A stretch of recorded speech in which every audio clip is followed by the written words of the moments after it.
back again with Type 40 live here, extra reaction editions of the live stream Doctor Who magazine show up on your view screen here on Rumble X, YouTube, and on Facebook. This is where we talk about all things Doctor Who from 63 onwards, with regular panels made up of fans from across the generations and the globe, sharing conversations and opinions.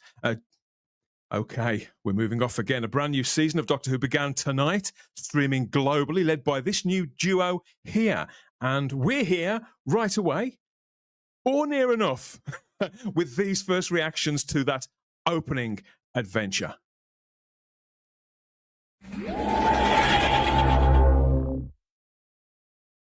Opening. Another opening here, a crack in the door leading through to the console room. And inside, what do you find? Yeah, it's me again. Hello. Dan Hadley, Birmingham's King of the Geeks, back yet again. Really? I'm afraid so. With the live stream Doctor Who magazine show.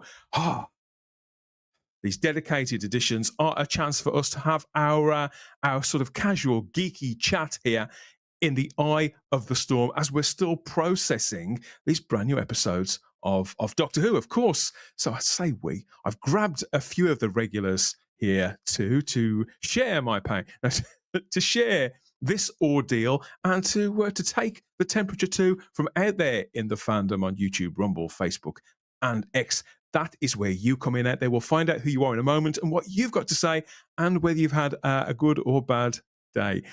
Only 43 minutes, isn't it? Can it really ruin you? Maybe it can. Yes, so looks like there's plenty of room. There's always plenty of room. Too much room, isn't that?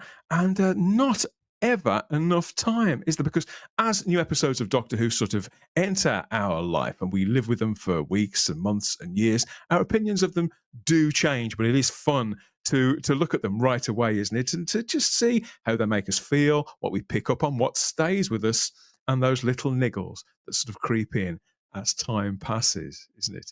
And yes, so I've got some people to bring in. Who first? Who else? But yeah, I can't believe she's up for this for a third night. Charlotte Shields. I know. People will be getting fed up of me. This is like... I asked you very nicely, didn't I? You did. But hello, everybody. And we're here again. It's sort of felt like it's taken for ages, but now it's here. It hasn't. It's a bit odd. Yeah. Only 11 months since the last season premiere. Yes. Strange. But at least they didn't do the midnight thing. I think we all were in agreement that at least they didn't do that silly messing around. No, that would have been a tough one. Absolutely. We've got people watching and commenting already. I think they're eager for us to get started. With this sort of first night sort of feeling that you have with Doctor Who. This is nowhere near my first season premiere. I haven't done all 41, no, but my God, I've seen a few come and go by now. And what I enjoy about doing this show so much, Charlotte, is the contrast with people such as yourself and with people from elsewhere in the world and people of different viewpoints as well, because we don't just say these things, do we? We do like to encourage and showcase any opinion whatsoever with this stuff. Yeah, and I like to see how sort of different things register for fans. Like there might be a certain scene or a character or plot thing that I noticed, but I don't know if you picked it up. And it's just interesting to see what Almost certainly not. I never do. You spot loads of stuff that I don't. Well, but my mum has literally said tonight when I was chatting, she goes, yeah, but you overanalyze stuff, Charlotte, with TV. So at home, I've got a reputation of it. Over analyze. We've been waiting all this time, but it is Saturday the 12th of April as of time of recording, and a new season of Doctor Who has started for iPlayer viewers and for those overseas watching on Disney Plus, and that includes him at the Retro Doc himself, Mr. Gary Akers. It's not, first of all, it's not possible to get too much of Charlotte. I just want to put that out there right now. Thank you. You don't have to worry about that. Devil and second, I'd like to have a moment of silence for the cat that got blasted. I think that would be a nice, Gary, did it have a name? I don't think it had a name, did it? No, I think she just called it the cat. There we go, the cat. Then There's nothing like I mean, maybe we'll get a character options figure out of it. I don't know. There's nothing like the violent sort of dispatch or distress of an animal to get people commenting. That's right. Nothing says, "Come on, kids, enjoy the show," than watching a cat blasted into oblivion. There you go. There was worse stuff than that. Hell of a way to start this season of Doctor Who. Something so uncompromising, I suppose. So it's up and running. We're moving. There seems to be a general kind of overarching plot about to kick in. We've got new characters, new dynamics, lots to talk about, as well as a whole episode delivered by the showrunner Russell T Davies. So here they all are, ready to go. Question is, are we? More key art has dropped today. This fabulous image of the Doctor and his brand new companion Belinda stepping through windows there. I mean, I do wonder, is that leaning into the whole bending and fracture of reality that we've got little teases about involving Mrs. Flood later on, because there was more breaking of the fourth wall as well this time too, wasn't there? But I love all of this artwork so far. I think it just feels a lot more Doctor Who-y. And we've got lots of other things to look at as well as we make our way through the topic of the night. Okay. Some comments already, everybody. We are going to be joined by other people, so the invitations have been sent out. People have said, "Yeah, I'll come on." So we're taking some callers later on. A couple of them you may recognise if they show up. If they've watched it and thought, "Oh God, no," they've taken to their beds. We'll have to wait and see. But there's a lot to talk about anyway. Besides, okay. So what next? I think before we get stuck into that, though. It's time to remind you exactly what goes on here. So this is Type 40 Live. This is our live stream magazine format Doctor Who show. And usually we live stream on Mondays and Thursdays from 8 p.m. If this is your first time with us, you can catch up on some of the earlier shows at a later date, at your discretion.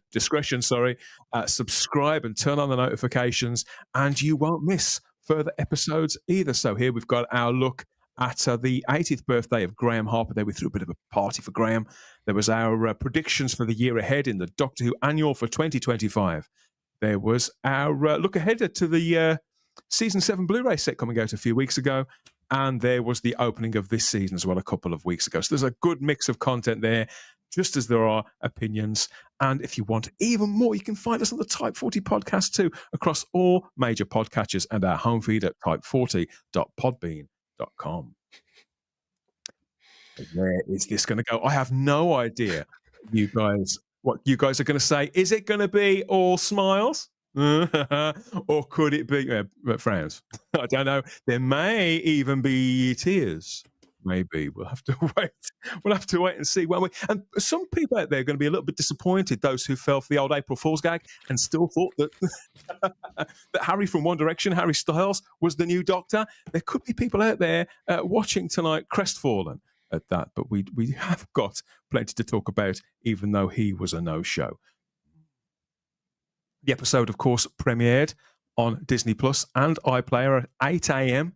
this morning before its screening on BBC One, the traditional home of Doctor Who, at 6:50 this evening. So there could still be people sort of watching it on catch-up as well. New logos, new cast, new episodes, and lots of points to visit, I'm certain. So put them in the comments. Let's see if we can sort of compare each of our takes and see whether the time away has made a difference. What do you think of the new companion? What do you think of the established Doctor? And lots of other things we can talk about as well. Okay. The chat is speculating that maybe the cat bi-generated, so there's a chance it might come back. And then as some also said, we could learn what pronouns it had. Someone started early. Tom, you line them up, mate. We'll sync them. Hello and welcome. I will be off saving the universe, but while I am doing that, make sure you listen to... What was that, Chesterfield? Type 40. Yes.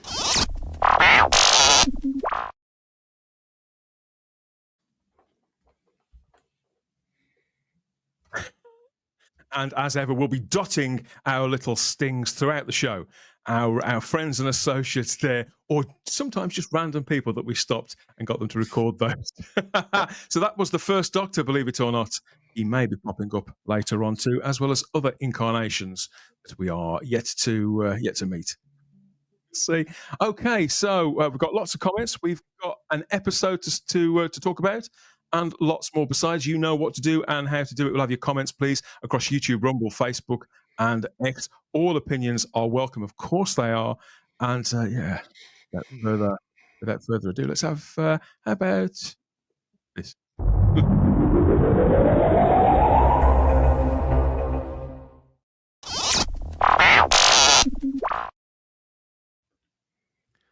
Yes. Thank you, Verada. So this season is off to a definite start tonight, as of time of recording, with the robot revolution. People glued to their screens. I think the Robot Revolution by Russell T Davies, broadcast on BBC One and now streaming on iPlayer and Disney Plus too. We've got the synopsis here because there are people out there who are waiting to see if they like the sound of it before they watch it. It takes all sorts, doesn't it? But here's the synopsis. It goes like this. When nurse Belinda Chandra is abducted by robots from outer space, the Doctor embarks on an intergalactic quest to bring her back home to Earth. Written by Russell T Davies, as it says there in the big white letters. Directed by Peter Hoare. I said that correctly, apparently. The producer is Vicky Dello. Never mind the general audience. This time, there are a lot of the fan base that are waiting to see how this goes down and what the mood is like. This, we may joke, it is only 43 minutes of people's time, but we get so invested in this, don't we?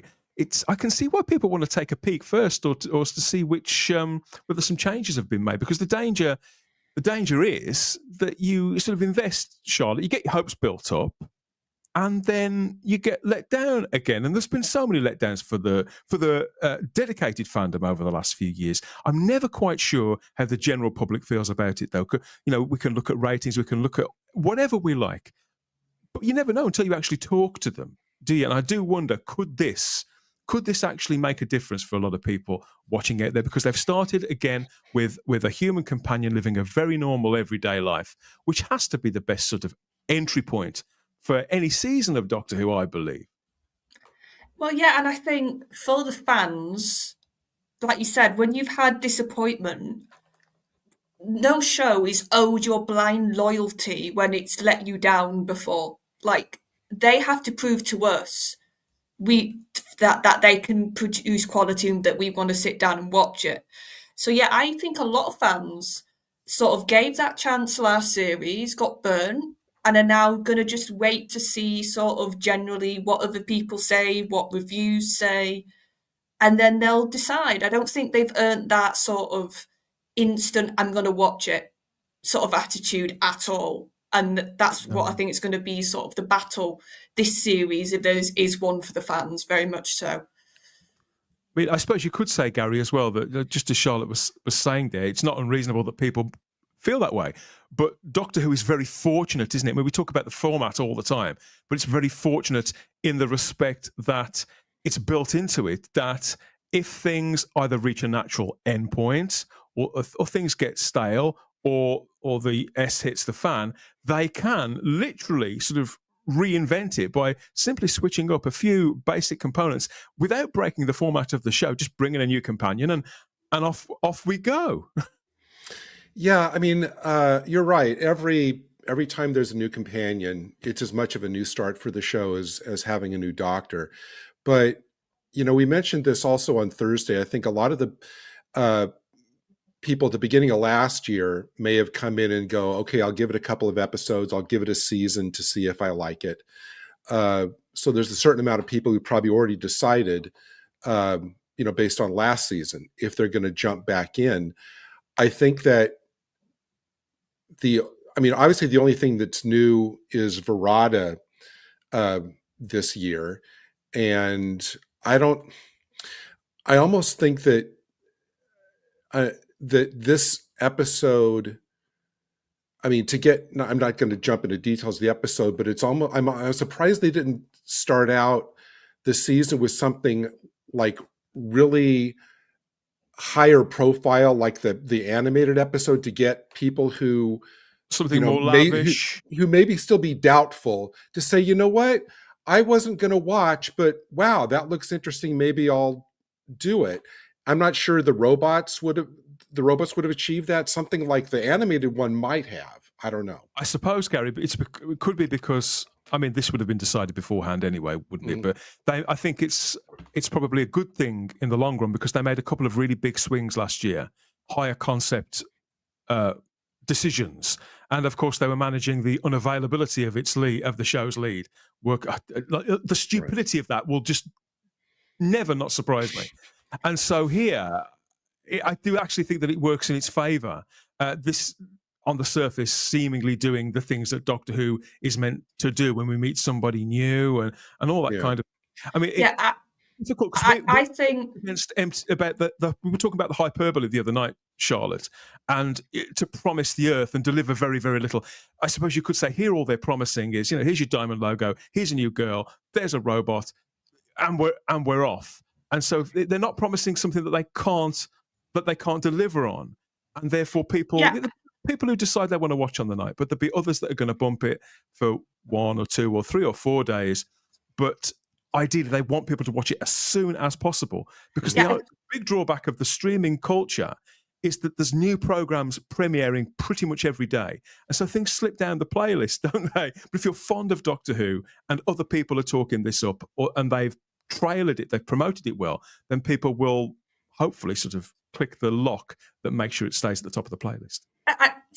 I think I get what Gary's saying. Of course, this isn't one to grab sort of attention that way, but actually, I think they needed to have an episode slightly lesser key to be your opener this time, to really give us time with Belinda, because I feel like with Ruby, so much of the church, even though I quite enjoyed it, it was more to do with setting up the mystery of her, of like her birth and being left at the church and her mum. That was so much of that you didn't really get to have good character writing for her.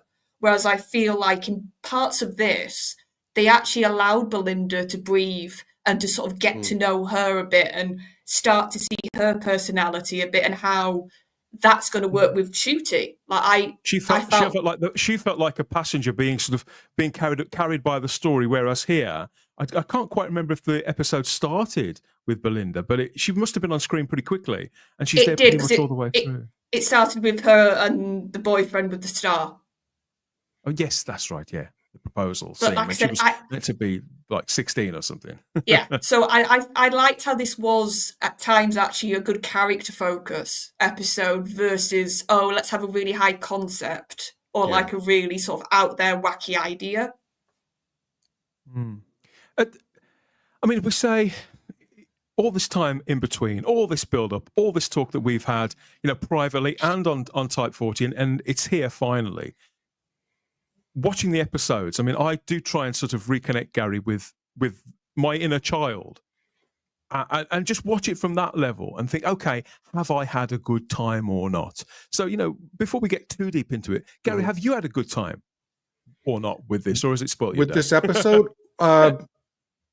Elements of it. I mean, there were a lot of times. I mean, there's still things that just pull me out. But I'm like you, Dan. I mean, that's why this is still my favorite show, because I can put on any classic show, a lot of new Who, and all of a sudden, I'm not overanalyzing everything. I go where, wherever they want to take me. And I did like the aesthetic of it. I mean, I loved the kind of 50s, Me too. Pulp, sci-fi aspect, like the ray guns there, and all of it. And I know that a lot of it, the effects of the city and stuff was CGI, but I thought the design of it, I love that type of retro 50s kind of sci-fi. So, it's nice to see color. I appreciated that. Yeah. It's nice to see color. It's not a big swing, but it's got such a definite look look at channeling back to the 1950s and that kind of pulp fiction, adventure, sort of anthology magazines, comic books, all that kind of thing. And Rocket, old cinema, for sure. Old cinema as well. A lot of this reminded me, I wasn't expecting, I'll talk about it later on, a lot of it reminded me of Mike Hodges' Flash Gordon movie as well. But, I mean, a lot of this obviously goes a great deal of the way to grabbing the audience. And particularly with children, with the family audience, you have to grab them and hold them for that full 40 minutes. That's the thing about the current Doctor Who format that's been in place since the show came back. The momentum of it eats story in the way that Doctor Who does, but it also means that you really have got to compel people in a way that you can't let the pace drop for too long, I don't think, or that sense of being a small screen blockbuster. I think that's very important to the identity of the show in the 21st century specifically. It doesn't appeal to all classic fans, but I've always found that easy to get on board with. It's because this was the version of the show, particularly the things that Russell did. This was the version of the show that I always wanted to see when I was a child. But again, as I'm always saying on Type 40, everybody's sort of bond with it is so personal. Other people just don't feel that way. They feel very, very differently about it. Charlotte, have you had a good time with this or not? Has it been a good day or a bad day to be a Doctor Who fan? I'm very much like Gary, actually. There was bits that I was like, yeah, this is definitely jiving again. I feel like Russell is getting a bit of momentum again. So, and it was most of the character stuff for me. And I agree. I like that we had an opener which basically was hardly on Earth. We were actually on like an alien planet, and it felt like it was sci-fi in that way, which was nice. And all the production elements were brilliant. But there was some bits of this writing that, I'm going to be honest, I felt like I was back at Chibnall era. Like the way the writing went in bits of this story. And there was a certain moment with the Doctor that I was like, what on earth are you playing at, writing him like that? And I'll get into that later, more into detail. So, a mixed bag. Like, not completely terrible, not like a complete and utter, that was a waste of my time, but not a complete and utter win, if that makes sense. I had no idea what your takes were going to be. I'll tell you a little bit more about how I feel about it. But I do think that is this a timely reset or not? I mean, depending on where you stand about the things that the clip that was premiered on Newsround the other day, I'd have said that it was pretty timely this time last week. Now it could actually be, as I said on Thursday night, a little bit too little, too late. I don't know, but I think creatively it was the only way they could go with this. And I do see how, particularly as you've framed it that way with Ruby, Charlotte, there's something, it just didn't work. I think if they'd have had 2 or 3 seasons with that character, perhaps it would have worked. But with only 8 episode runs, this is, do I call this a do-over? I think that Russell, just the same as how he felt about the character of Martha in his original stint, I think he realised that he'd kind of written the character of Ruby into a corner.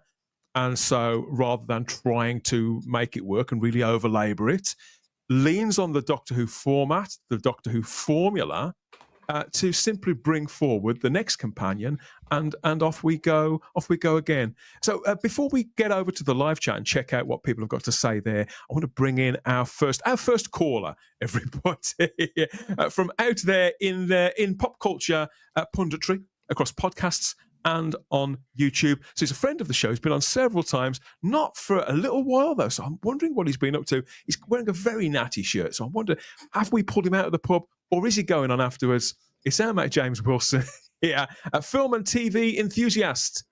Addict, in fact. Hello, James. Hi, guys. How's it going? Hope you're all doing well. He's smiling, guys. He's smiling. How are you, James? Have you had a good day or a bad day? A pretty good day. Yes, all in all, a pretty good day. It's been nice weather here in England, which we don't get very often, I must say. So it's just been nice to sit out in my back garden and enjoy some apple juice. That's a complete lie. It's been beer most of the day, and yeah, like and just kind of sit out there, listen to some music, sort of count down the hours until tonight's episode, and so yeah, it's been a nice warm day, so I can't really say it's been bad. It's been very good. They come and got you in the end. So how did Doctor Who figure in this then? Did you wait for the traditional BBC One premiere, or did you take a sneaky look on the iPlayer? How did you watch it? I went the traditional route, how I would have done back in the old days, back in my old days anyway, watching it live broadcast on BBC One, because I live with my mother and she doesn't have a TV license, so that would have made it specifically kind of difficult, and I wouldn't have wanted, my mother to get a letter getting a slap on the wrist from. There's something ritualistic about watching Doctor Who, isn't there? Even though it's you may have access. A lot of people out there will have had access to it since 8 o'clock this morning, and yet, from what I'm seeing out there, a great many Doctor Who fans, particularly people above the age of 30, were happy to wait until it was on after tea time. Yeah, absolutely. I mean, a lot of last year with Shooty's first series, I was watching it on BBC iPlayer when it would drop early on the Saturday morning, because I may have already told you, but I'm a very impatient person, and if a Doctor Who episode pops up and I get to see it earlier than I've ever gotten to when I was growing up with it, I would be like, yes, I get a Doctor Who episode earlier. Yes, please, give it to me now. Give it now. And so I would just always, and so I just kind of jumped at that chance. But this time, given that it's like, oh, no TV license, I can't really go on. So I had to go all the way to my grandmother's house to go and watch it. So I sat down with my Doctor Who mug, had a cup of tea, and while my grandma was doing other stuff, I would sit down and watch Doctor Who. So I've got to tell you, it felt very nostalgic going to my grandmother's house, watching it live on broadcast. I've got to admit, it tapped into a childlike sense of wonder that maybe helped me to like this episode way more than I would have done if I had not done that. So, is your gran a Doctor Who fan, or didn't she really have much choice? My grandma, not really a Doctor Who fan. She's not really a science fiction sort of lover, really, and it's never really been her thing. But she's always like appreciated that I've loved it, and so watch it with you. Yeah, she will sit down and watch it with me, and she will try and enjoy it for my sake. But given that I'm a 30-year-old man now, I don't think she has to really bother to pretend. She's just. So did this episode reach your inner child? Did it have that magic for you, at least in some respect? Yes, I would say so. Again, I think that the surroundings that I'd had myself in during that episode, I feel like it really helped me to like it. But I do think that, because at first I was kind of like, God, those robots felt very CBBC channel. At first I was just sort of thinking, am I back in, are these rejected robot designs from Sarah Jane Adventures or some crap like that? So it didn't grab me at first, and I thought, this is an episode for the kids. I thought this is an episode that can only really be appreciated if you're like 8, 9, 10 years old. But as the episode went on, I did see it from that perspective, and I did try and tap into that childlike. I think someone's already said something along those lines when I was waiting backstage there. I think someone already said something like this, where I saw it from the viewpoint of my childlike sense, and that helped me to enjoy the episode, I think, a lot more. Yeah. It's not. I think that's how it should be with Doctor Who. Really, we should always be looking to bring as much generosity as we can to it, and because it's a family show, it's not a kid show, it's a family show. So the adults are important, Gary, but really, we should think, well, this is meant to be watched by multiple generations in the same household. There should be something in any episode that can appeal to, even if it's just for a moment, that can appeal to different age ranges. I was curious. I wanted to follow up with James. You said you spent your bulk of the day kind of relaxing, just hanging out, having some beers. Would you say that that's like a prerequisite for like watching these shows, is like spending a day drinking beer, that's the way to approach these episodes now? I think when you're an adult, it is. Yes, no, kids, don't try that at home. No, do not try that at home. But from where I live here in the northeast of England, they normally start drinking at a young age anyway. So I don't really have a choice in that one. But no, I think when you're an adult, I think it just happens. It's a warm day outside. You sit out back and you try and soak up some sun. And the first thing you think is, I'll go and get it. Let me be clear. There was absolutely no judgment in that question. I was just wondering if there was like a cause and effect, like drink all day equals enjoying the show. Well, maybe I'll try that next week. Well, I mean, we're going to 50s Miami next week, so who knows? Maybe a more tropical drink might be more appropriate. That's right. Let's go and compare notes with some of the people in the live chat there across YouTube, Rumble, Facebook, and X. See what kind of day they've had, what they've been drinking, and more to the point, how they have enjoyed or not the robot revolution. This is the Type 40 podcast. You will be exterminated.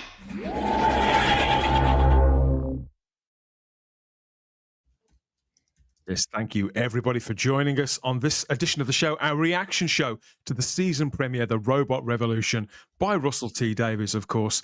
And let's see what people have got to say and who was here first, most keen to share their view. What have we got? Let's work our way back. There's some very, very keen viewers here. Okay. I enjoyed it. Okay. There's no fact on that. Simple to the point. There you go. Ewan Erdley simply says, I enjoyed it. He's watching on YouTube. Hiya, Ewan. Hi, Good to have you. Good to have you with us. Who else have we got? Lots of comments. It's exploding in here. Thank you, everybody, for all the comments. We're working our way back right now. We've got Peter Harrington's in. Good to see you, Peter. We've got Cybermat Strikes as well with a Hey Gang. We have, wow, I can't believe how many comments there are here. We have the Howdy Beans podcast in watching over on X, and they say, I honestly thought it was great. I really enjoyed the episode, way better than the Christmas special. Well, that Christmas special, in my view, was absolutely shocking. So the only way, I mean, it wasn't quite Jodie Whittaker level bad, but it was very under par for Stephen Moffat. So I was relieved to see at least the production values very evident on this one. So hopefully, I mean, a lot of people watch that Christmas special. Fair play, but David Mullen's watching in the live chat and says, "So was it silence? Was it that awesome?" Who are we to say? Let's see. Let's get some more opinions. Ahoy shipmates, says Crimpling Doubloon. Hello. We've got this from Rose Kirby as well, who says, the date is the 12th of April. It's about to go timey-wimey, wibbly-wobbly with the Type 40 team. What a roller coaster across the universe. I noticed in this that Russell T Davies, again, I got the impression it was a bit of a dig at Stephen Moffat. He mentioned timey-wimey, and Belinda said, oh, come on, I'm not 6. Oh, yeah, that's right. You think that was an in-joke between the two of them, Gary? Yeah. Yeah, well, there's a lot of this episode where I think if you're 6, you appreciate it more than, but yeah, no, I thought that was kind of a dig. I mean, the War Doctor did kind of make fun of it first in Day of the Doctor in the 50th. Like he just said, does it kill you to talk like an adult? Like So Stephen Moffat took the mick out of his own thing first. Fair I enough. think. Yeah, I You think know- it's like the safe sort of thing that they can all take the mick out of now. That phrase. I just Yeah. realized, Dan, when you were talking about the Christmas special, I just now this moment realized they missed a beat by not having the star at the end of that episode be the one that they were pointing to I think at the it's best beginning we of just this forget one. that was even a thing. Stephen Braddock has joined us in the live chat and says, I watched the first 5 minutes just to give it a chance. It was terrible. All caps. Chandra is totally unlike. You mean Belinda? Chandra is totally unlikable. And they killed a cat. Yeah. I switched it off after that. I am out. I know Stephen's a big animal lover. That could have put a few people off. I think, Charlotte, you mentioned this to me as soon as we came on. I think it's probably because it was done so quickly and like there was no ceremony about it, which probably might have got people's backs up a little bit. And there was no point to it either. I mean, it didn't really add. I think it was meant to be. It was meant to be funny, and also, see, I'd forgotten as well how efficiently and skillfully Russell T Davies can build characters. That was there purely to feed into building up Belinda. That line where she turns to Mrs. Flood, who lives next door. Mrs. Flood lives next door again? That's obviously going. I think the idea is that Mrs. Flood lives next door to everybody and anybody at any given time. Yeah, so when she turns over the fence to Mrs. Flood and says, tell Zoe a cat's gone to live on the farm, I think that is there solely for that, to show that Belinda is thinking of others, even though she's got no idea what's going on. And it's also a very, very funny line. And in that whole exchange, she talks about her family. Like, she thinks, oh God, what are my family going to think? Like, there's lots of little things which show actually she's got a compassionate side. She's got a caring side. And I like that because for me, it was a nice contradiction to the more harsh moments of her. I've sort of gotten a bit fed up recently of, especially female characters, sometimes in media, just being written as, oh, they just have to be scowly and mad and sort of hard. Like, that's the only way you can write them, it feels like some people do. Whereas with Belinda, you've got bits of like the spark and the sort of not being happy and stuff, but you saw lots of compassion, like when it came to the base, when she saw the people that needed help. The first thing she did was to go to them and try and treat them as a nurse. Sense of duty and a maternal quality as well, which I wasn't expecting. I'd forgotten how good Russell used to be at this. And it's good to see him maybe not back at the top of his game, but able to bring a character forward like that and have it feel, even after like 15, 20 minutes, like we've known her forever. I found her absolutely captivating. And certainly the high point of the episode was that they built her so very well after letting down, with hindsight, Charlotte, just as you said, after letting down Millie Gibson so badly on the last series. I can't remember the last episode where I disliked it from the very first line. It says Mega Neurobyte. He's giving it 2 out of 5 this morning. We're not doing scores just yet. But yeah, that's very low, very, very low. Good evening, folks. Says Richard Brooks. What fresh hell has Russell Tough Davies spewed forth now? So Richard might not have seen this. There are people in the live chat who are waiting to see what we've got to say, That's James, right. before they watch it or not. Lance, This is great. This is great, actually, being on a live reaction where we have such power to shape the opinions of everybody in the chat. That's almost intoxicating. I suppose it is. Rose Kirby says, did anyone think at the start that Belinda was in Donna Noble's house? Or is it just me that thinks that? I can't speak that never crossed my mind at all. But the episode, the direction of it, I know it was Rachel Talalay directed Star Beast. It did look very similar to how Star Beast looked. It looked very, I wouldn't say it looked urban as such, but it did have that kind of, this could be a house on any street, in a way that I think the church on Ruby Road didn't. There was something kind of fairy tale like about that. The girl who lives in the attic and Yeah. all that. You know, I don't know anybody who lives in a house like that. You know, whereas So- I know loads of people who live like this. Are we talking about Belinda's house? Yes. Yeah. Yeah. Yeah, Is she in uni accommodation or a house share? No. it's Or a both. house Share, I believe. share, House at share least, was because there was other free, people, wasn't yeah. there? Yeah. So she is in kind of like a house share kind of thing going on. I suppose that makes a refreshing change from, you know, living at your mother or father's place, which we get with most companions. So I suppose that's a refreshing change. I suppose being that little bit older as well, it seems accepted that the character is also in her early 30s, just as the actress is. Whereas I suppose, how old was Donna? I think Donna was in her late 30s, wasn't she? It's just that She little was bit older in again. late 30s, early 40s or something in series 4, I believe. Yeah. Yeah. Tune says Richard Brooks. Thank you very much for that. What else? I'm predicting. Hey gang says Cybermat Strikes. We've had that already. Thank you. Okay, let's. What else? We've got lots of good evenings and all that kind of thing. I think we'll skip past some of that. But thank you everybody for being here. At least it's over, says Daleks are forever. Wow, that good. Like, we've got an evening, folks, from Colin Archer Hi, as Colin. well. Crimpling Doubloon has been shopping, and but he Good has haul. managed to find time for Doctor Who as well. Okay. Howdy says Daleks are forever as well. So yeah, let's skip forward a little bit and see what people have got to say.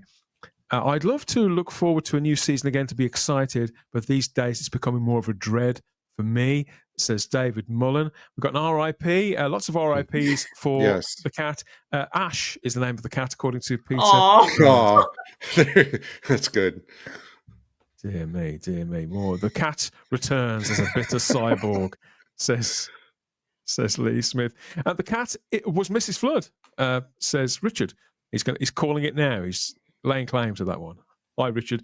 Thanks for being here. We've got Nicholas Horton in here too, venting about the Doctor's costume, his various costumes. Now, this is the one where we see the what they're calling the Doctor in denim look. This is getting plastered all over merchandise, isn't it? This look for the Doctor, which I think is this the first time we've seen this on screen in this episode, because these pictures came out several months ago now.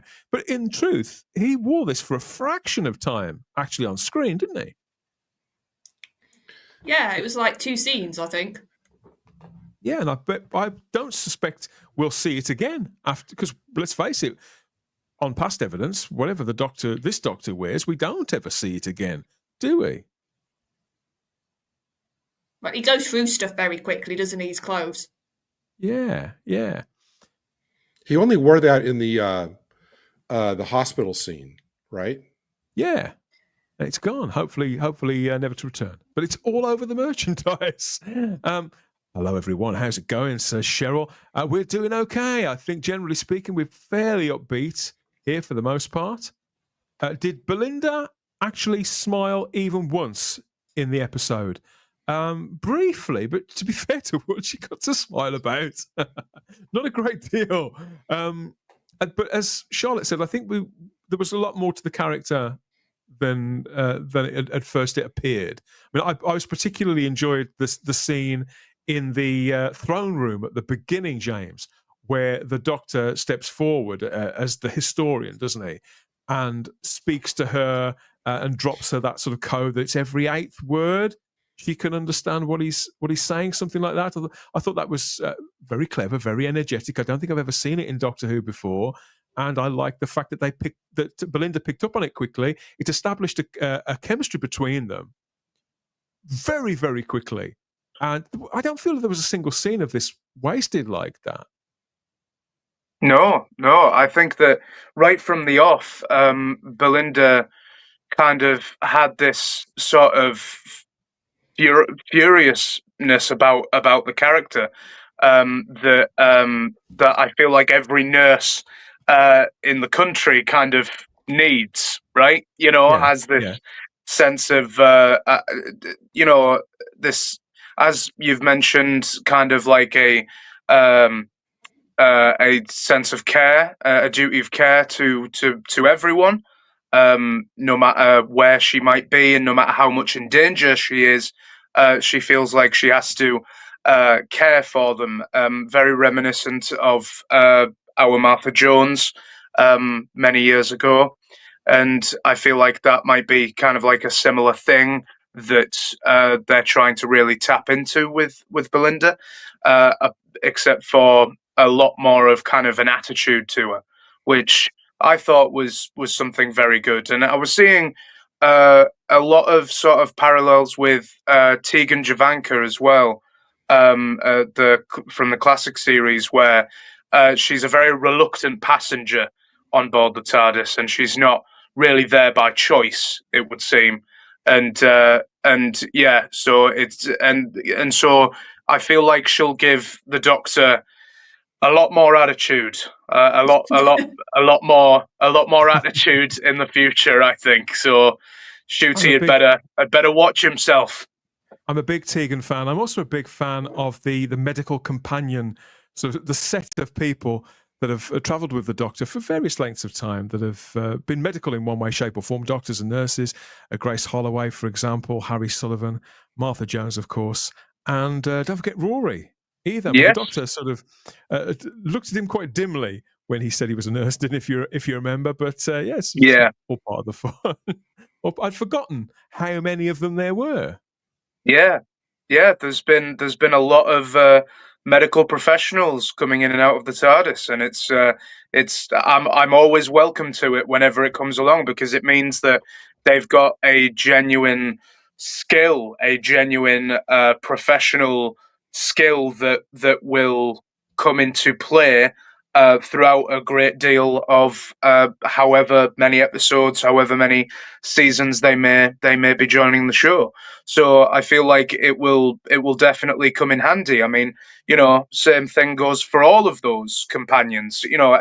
Everywhere you go, their medical background has most certainly helped them to help aliens in distress, or more humanoid creatures in distress. So it's a very James, welcome addition. Isn't the NHS sort of one of the biggest employers in Britain? And so a lot of people are going to be able to relate to this character on one level or another. Not just people who work in these environments, but people who, everybody's been to the doctors, everybody's been to hospital. So it's something that virtually everybody can relate to in a way that perhaps hasn't always been the case with other companions. Yeah. Richard Brooks said it's an auspicious start killing a harmless cat. What other horrors await? Well, it's a bit of fun, isn't it? My thoughts on the new Doctor Who were, well, that was great, says Howdy Beans. I really enjoyed it way better than the Christmas special. They've upped their game. Whereas Anthony Parkinson suggests the Doctor, yet again, is a supporting character in his own show. Hello, Anthony. Thank you for the comment. I think that's unfair myself. I think you've got to introduce a new character and give them a good chunk of the screen time for the audience to recognise who they are, to get on board with them, to connect with them. I felt the screen time myself was actually quite evenly balanced in this, and the fact it wasn't a sprawling cast helped it. And no, I don't feel that way at all. What are your thoughts on that, Gary? The Doctor supporting character in his own show?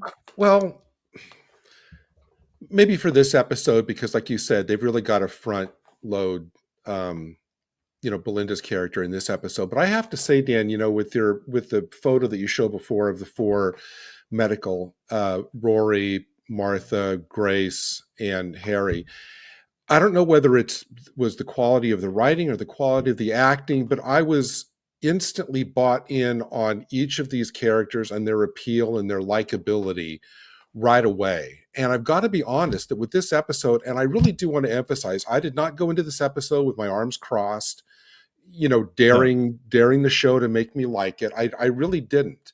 But I have to say that compared to even Russell's previous introductory stories like Rose or Partners in Crime, were far more successful at making me buy into the character right away. I have to say with Belinda, I'm only speaking to this episode. I hope it gets better because I was really looking forward to, Verada, to see what she would do.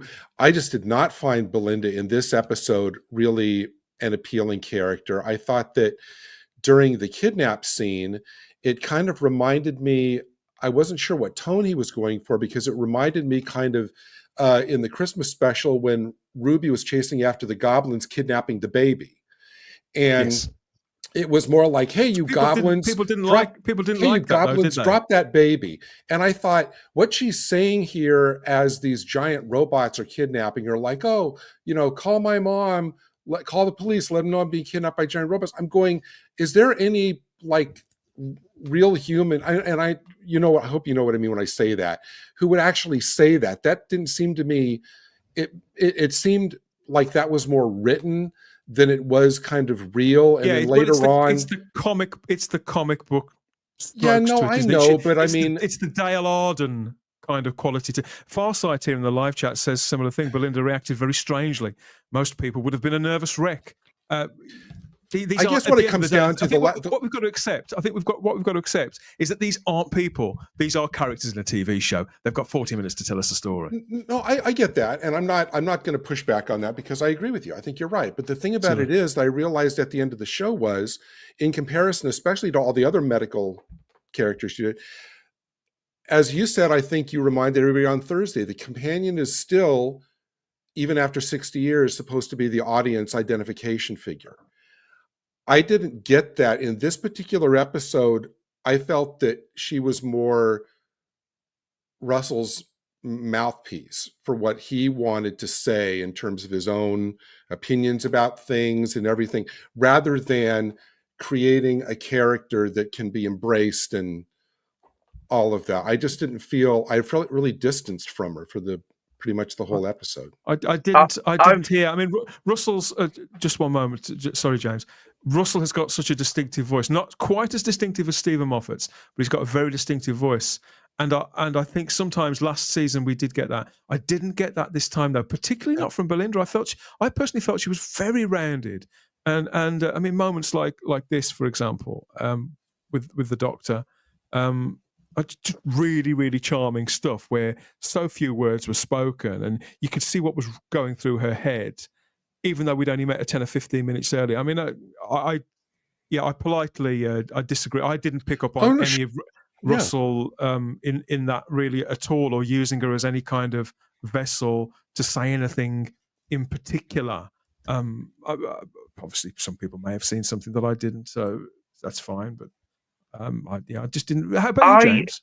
I get where Gary's coming from in regards to not really feeling a relatability or a connection in some way, because when she was getting kidnapped by the robots, I was just sort of like, you're asking for your parents and the police. Why not ask her to call frickin' UNIT? I was just thinking, I'm sorry, but UNIT isn't exactly Britain's best kept secret anymore. So they've got a big tower. They've got a great big Avengers freaking tower in the middle of London. So I really don't think that they're trying very hard to be clandestine anymore. Yeah. So why not ask? So why didn't Belinda Chandra ask her neighbour, get frickin' Kate Stewart on the phone for God's sake, Yeah. And I think we have to assume that most people are not meant to know about units. Again, I think that he makes choices like that to build the character as quickly as possible. So she's told by these robots, you need to come with us. There's all sorts of shit going down and you've got a duty to us. And they build this character on a sense of duty. And I think that she feels a duty to them, even though she doesn't really know what's going on. This is out of her experience completely. She sort of tries to take them at their face value. But, most people would say, if you're going off somewhere, you're making a kind of a decision, sort of. You're certainly going with them. Tell my parents. I think a lot of I do and agree and I don't. I think that it made to be that mega uber practical would just make this episode not remotely fun, in my opinion. And that was the thing that I came away from this with. Is that I found a lot of fun and joy in this and baseline Doctor Who settings. And although there's a lot of people in the live chat tonight that are saying things along the lines of, at least it's better than Space Babies. Oh my God, I was expecting another Space Babies. That kind of thing. And I really enjoyed Space Babies. In some respects, I enjoyed it more than this. But the truth of the matter is, I think this actually feels a lot more like Doctor Who than not just Space Babies, but than practically anything they put out last year. And that I do feel that some of that is because of these very things that we're kind of picking up on here. How snappy it was, how much fun it was. And you sort of bog it down with, well, would they say this? Would they do that? You think, well, how arduous do we want to make this? And I think that's the difference between adult drama and family drama, is those things. Yeah, and I get what Gary was saying. For me, those feelings didn't come from Belinda's character. For me, that idea of trying to get your message across and using characters, I'm sorry, for me, that was the villain. That was when I felt like, for all the good they'd done with Belinda and sort of this setting, and like you said, the fun, it felt like they were just wanting to have an adventure for a good chunk of this story. As soon as you got to the reveal of who the villain was and why he was doing what he was doing, for me, that felt, okay, Russell, now we're going to get lectured to. Now's your message, isn't it? Because, I'm sorry, that boyfriend character was a cartoon. He wasn't a real character. He was just there. That's true. So Russell could point at a group he didn't like and point and sort of make fun of them.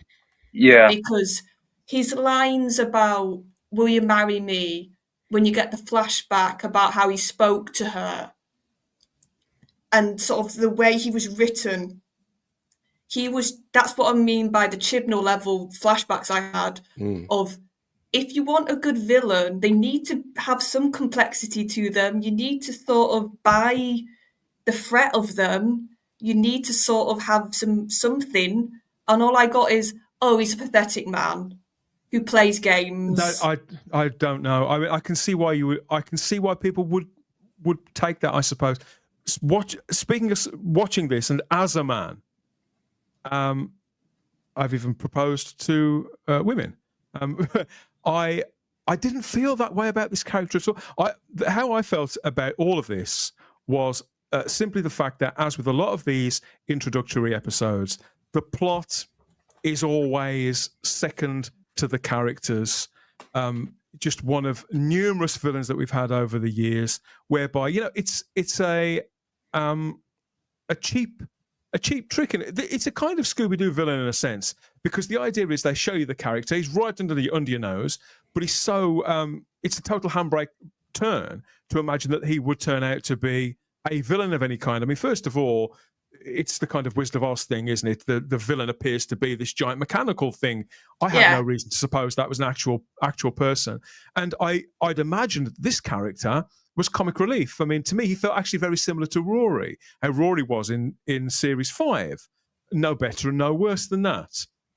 And at the tail of the episode, with the big reveal that he is the villain, and not only did I think the special effects work was outstanding, but I still had trouble believing it was the same actor, because the transformation between this sort of this guy who was potentially, I would imagine this guy, he's meant to also be playing like an 18-year-old, 17, 18-year-old, to a sort of maniacal, sort of biomechanical creature so much later in life, in linear life, and having been through whatever else to do with time travel's involved.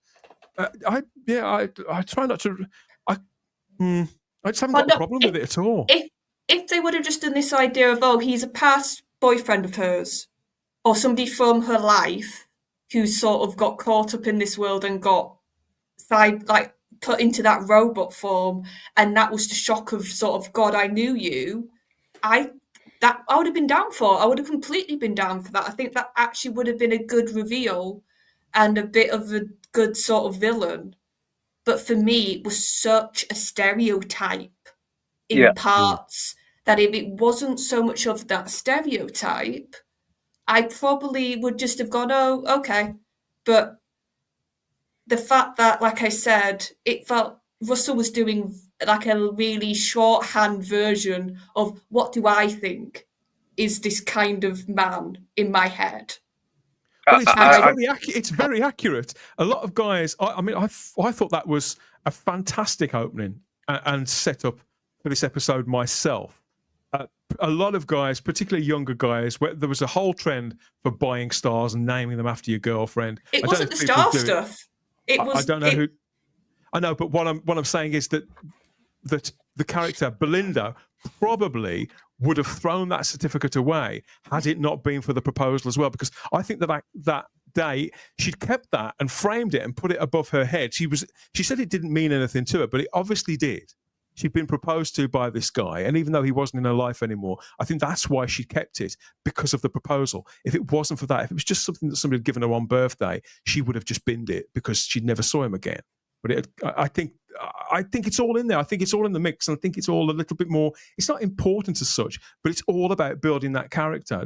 I know I keep harking back to that, and I'm probably coming across as being a little that I'm really in the corner for this episode, and to an extent that I am, because I really enjoyed it. But I didn't feel like anybody was being pointed to and singled out at all myself. I didn't feel diminished by this in any way. Whereas, for example, when I watched the episode, the Chibnall episode, It Takes You Away, where they depicted that the absentee father who had abandoned his fatherly duties, if you like, all in pursuit of chasing a woman who didn't want him, for example. I felt that really diminished men, painted a bad picture of fatherhood, absent fathers. Terrible. Really left it bad. That's not how I felt about this at all. What did you think, Joe? So I could see you wanted to. Well, I agree with you, Charlotte. I think that it was kind of unnecessary, really, to be kind of. There's a time and a place to depict men as assholes. Basically, there's a time and a place for it, and I didn't think this episode really was the time or the place. I think that the show has depicted bad men, bad husband or father figures before. Donna Noble's first attempt at marriage seems like a good example. Great example. It's a very similar character. Yeah, absolutely. We all have those kind of toxic male figures in the show sometimes, and there's definitely been a great deal of them. And it just, this one felt particularly forced, whereas all of those other times, I didn't feel like they were shoved or shoehorned in where it didn't belong at all. I felt like those characters felt very natural to the story, very natural to that. That character, Donna's first groom, shall we say? That very much gave me the indication that Donna has a very terrible taste in men. That told me a specific thing about her character.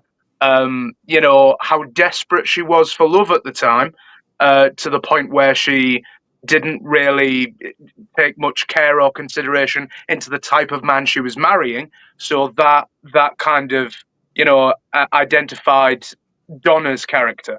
Whereas this, what does this identify about the new companion? What does this identify about her? I suppose it could identify that she's actually the opposite of Donna, in that she knows when a guy is toxic and she knows when to throw him to the side. I suppose that could tell this about her, but I think I didn't really think it was needed. I didn't really think it was natural to the story. I genuinely just feel like this was Russell trying to be like, hey, Hey, this was Russell's basically his way of saying that one sentence. Men, am I right, girls? You know, that kind of that was his way. You're not the only person who's taken it this way. I know that. Yeah, there's a couple of people in the live chat who feel that I just didn't feel that way about this one at all. Yeah, let's move on and see what else we've got in the live chat. Domgo says I saw reviews that said it attacked men.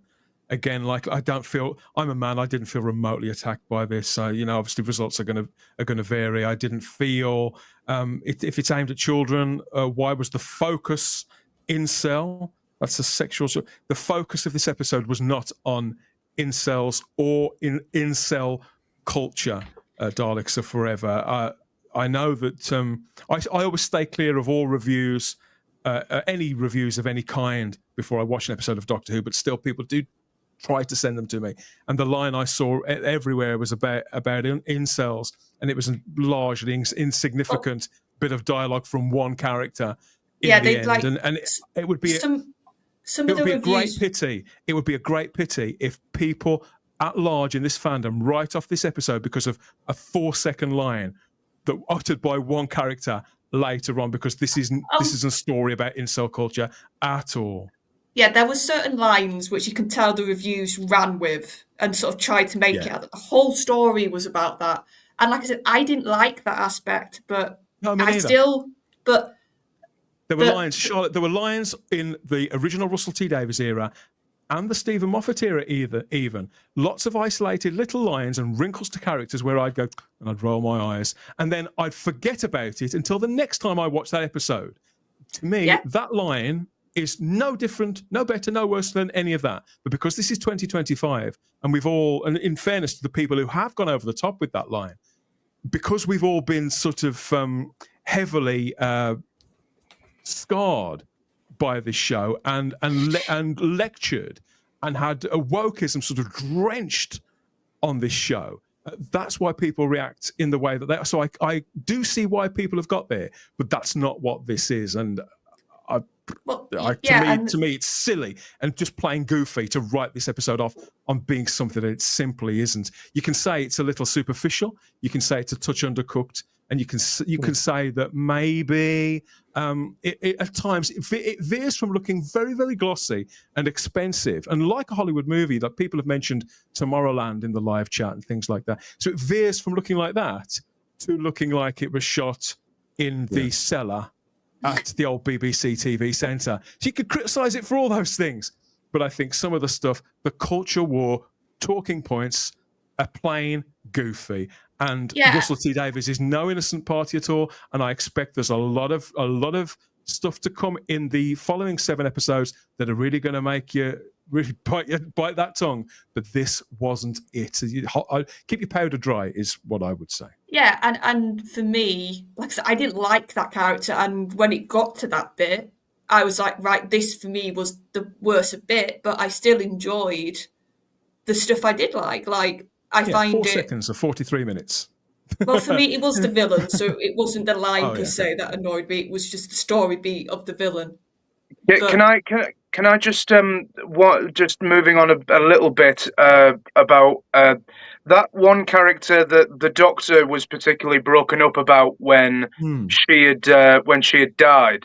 Can I just ask, was I meant to give a crap about her? Exactly, James. That's what I was going to bring up. Was I meant to care? Because it's just that like when she'd said, "Doctor, show me the stars," I immediately went, "Okay, well you're dead."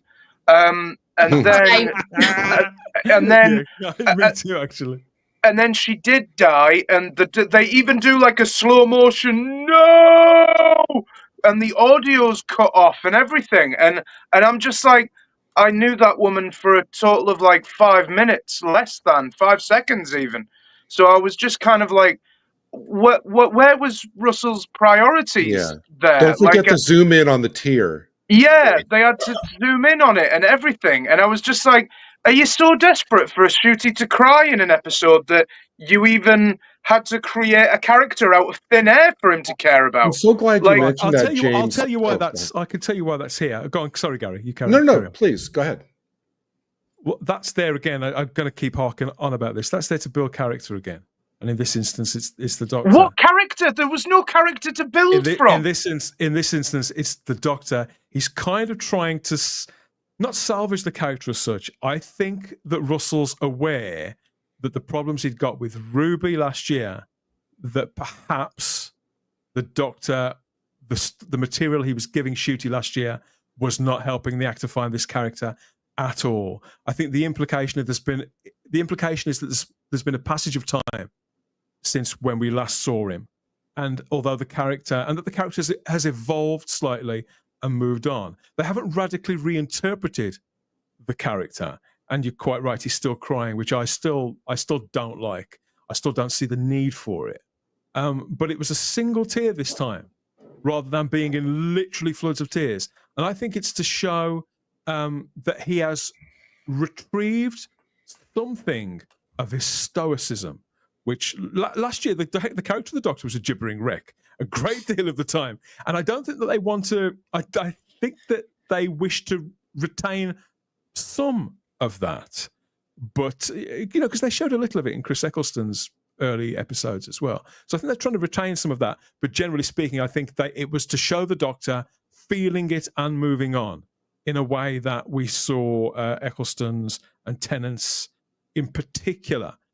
And it gives Ncuti Gatwa better material, because I also think in this episode, I've had an inkling with Ncuti that just like Sylvester McCoy, even though his natural instincts are to play everything quite large, Gatwa is actually, just like Sylvester, a lot better the smaller the character goes.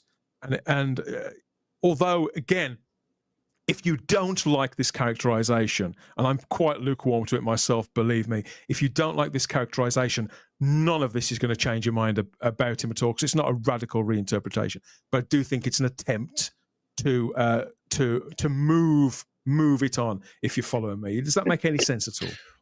Well, yeah, I mean, I suppose that does make sense a little bit, but at the same time, to me, I've got no problem about Ncuti being a more emotionally open version of the character. I've got absolutely no problem with that whatsoever. A guy that wears his heart closer to his sleeve, yeah, I'm totally fine. Yeah, I'm totally fine with that. But that just kind of felt like if the connection, the Ninth Doctor and Linda with a Y had connected with each other in the Series 1 finale way back in 2005. That's like if that connection had been severed and her scenes had been cut. That was what that was like to me. That, all of these people that the Doctor meets along the way, yeah, I get it. The Doctor, he's a very caring, he's a bleeding heart guy, and he cares deeply about every living creature, every living person. And I just think that not getting to see that connection that 15 had with that young woman, Sasha or something, I think her name was. See, yeah. I don't even care enough to learn her name properly, and it was said a good several times. No, it's there to fuel. It's there to fuel this Doctor. I also got the impression that he'd been in some fashion of a romantic relationship with that woman as well. Again, that's something that I dislike, Gary. To me, the Doctor is a romantic character, but not a sexual character. But the implication, I think, is that they were either beginning a relationship or had begun a relationship of that nature, and that he'd lost his partner. Well, yeah, the fact that she was comfortable enough to say, hey, you promised to take me to the stars. It's going to be great. I mean, clearly there was something that led up to that. I agree with you. This to me is actually the real trick with these 45-minute episodes, because as opposed to like in the classic series where you have 4 episodes 6, 7. You can develop characters and get to know them over the course of a story. Here, you have 45 minutes. You've got to serve the doctor, the companion, the villain, the arc of the plot, and all of that in just 45 minutes. And so every minute counts. And so, I mean, I'm glad that James said what he did, because as I was watching the show, when that happened, when she died, I was thinking, I don't know, I haven't gotten to know this character enough to really care about her. And I'm sure whether Russell wanted me as the viewer to feel in that moment her loss, but I didn't, because I didn't know her. That's the problem with these short episodes. We were supposed to feel for this guy, and you're quite right. I think it's proof that the show has outgrown this format in the way that it outgrew the 25-minute the old format of the classic show. The tier made Robert Payne laugh. Ron Sapp says, optimistic, aren't you, Dan? This is still a train wreck. This episode wasn't a train wreck. Come on. If you didn't feel it, if you didn't enjoy it, I can understand. But this was not a train wreck, Ron. I liked the episode, but to deny the message of the week was cringe. Charlotte was spot. What is the message of the week, Side Matt Strikes? I have no idea what the message of the week was supposed to be in this. I haven't picked up on a message of the week. There was a one line of cringy dialogue of the week, and don't get a star named after you. That's not a message. That was the Jake says, "Wow, Dan, can anyone have a different opinion from you without cutting them off?" Well, that's not true. That's not fair. Caping for the episode. Jake, I don't recall seeing you here before. Well, ask the others about that. It won't be for me to say. Fair. Can I also say, I don't know, please tell me if this is just me. I actually was kind of shocked at what I took was the kind of totally cavalier reaction of the doctor and Belinda to Alan dying. They turned it into a joke. Yeah. I'm so happy you said that. I don't like it when they do that. I'm not. I watched that bit, and afterwards I was like, "Did I just see that?" Yeah. The doctor, he was happy. Who's how many villains in the past has he sort of reluctantly had to sort of let die or been the reason for their demise? We even had him, for God's sake, with Missy when he was Capaldi saying, "Stand with me, fight with me. Like, you can be better than the master. You've got good in you." Like, the doctor's always had that thing of you can be the worst of the worst, but he will not be happy if you die. He won't laugh and be gleeful. And to have the doctor written like, "Oh, I'm going to joke and laugh because Alan's dead." For me, I was like, I'm sorry, that's completely out of character. Leaves a bad taste in your mouth, doesn't it? Yeah, I mean, I've seen the Doctor hold out his hand to Davros, for God's sake. And to see the Doctor react this way to a villain's demise is just, just because the guy got ran over by the little Star Wars creature, it's just, that rubbed me the wrong way as well. Just it just kind of, oh God. Yeah, it just makes me think that a writer that Russell doesn't really think about the consistency of the character and how the character should be acting. Russell just thinks, I'll just write the Doctor differently week to week. Whatever I choose is the right thing. And Several people have said in the live chat, James, how sorry, Luke's just dropped a message I was about to put on. Several people have mentioned in the live chat, James, how this feels a very rushed towards the end. Did you feel that way as well? Because I do think that felt tonally off, and I think it could have been funny had the villain been a bit different. But he wasn't a tragic character as such, but it did feel wrong because there was a person inside there, and we'd seen him be vulnerable. And so to have Belinda dismiss that as well, who displayed all these maternal qualities and had been fond enough of him to keep the certificate framed on her wall, that was why all those things that just didn't that Yeah. didn't gel, and it was far too broad and far too dismissive. And again, I do wonder, 43 minutes. For a while, Moffat got that runtime up to 50, didn't he, Charlotte? And I think ideally, I mean, good God, we can't go down to any fewer episodes than this. But yeah, Luke in the live chat says you weren't meant to care about that character. She was a plot device to show us how dangerous the Doctor's life is. I think the problem is you had a clear thing of show don't tell in that moment of we got told, oh, I've been here 6 months and we're dead close and I'm going to sort of take her on travels. Yeah. We got told that. We didn't see any of that. Like, I like the idea of the Doctor being undercover, and that's how he got round sort of not being able to land, because that showed cleverness. I'd have preferred them to have shown more of him. He didn't need, in my opinion, he didn't need to be at the hospital or at her house earlier on.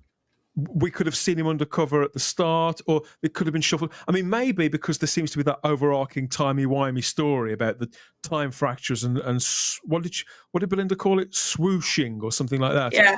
Obviously, that's going to play out later on. I'm very tired of all that stuff. I'd rather the show keep as linear as it possibly can. But a lot of people really enjoy putting those pieces of the puzzle together, Charlotte. I'm just not one of them. I think I liked it when Moffat was doing it for a couple of seasons, but Moffat really burnt me out on that. Just like I can't watch zombie TV shows like The Walking Dead anymore. I'm just burnt out on it all. Yeah, and I said I love that idea when it was presented. And afterwards, I was like, actually, we could have had some flashbacks of him meet, like, more than we had the initial him landing flashback. Have, like, a really quick succession if you couldn't do whole scenes of him meeting this woman, having, like, bonding with her.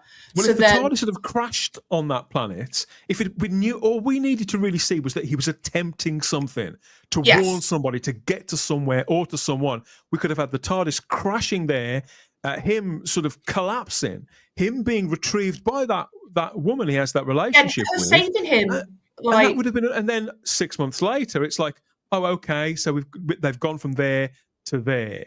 But maybe, again, that's the only problem with these season-long arcs.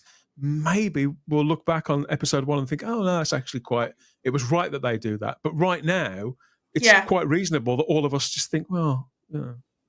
Well, yeah, and like I said, the problem is because you had then the dramatic, like James said, of the slow motion, and it was really like, look, wow, this character's dead. And it's like, she said 2 lines on screen. I'm not really attached to her yet. You just no. Again, we're not meant to be, but no. I do think that it could have all been done a little better at the start. Dana, why are you so optimistic about the rest of the season? Asks Sabalom Glitz. Was I optimistic? I'm actually I'm more optimistic than I was last year because I think that it looks quite good.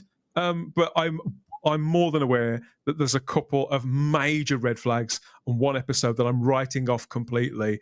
That I am completely prejudiced against. Usually that's not something I would boast about, being prejudiced against something, but in this particular respect, it's because of individuals involved, the themes, the location. So I'm not so optimistic. I'm relatively optimistic because I think and I think you can tell there's been an improvement just on the strength of tonight. So, but stick around and we'll see. That's not the Doctor, says Far Sight. Let's move on. Let's move on a little more. Let's get some more opinions up on the live chat and visit a few other points.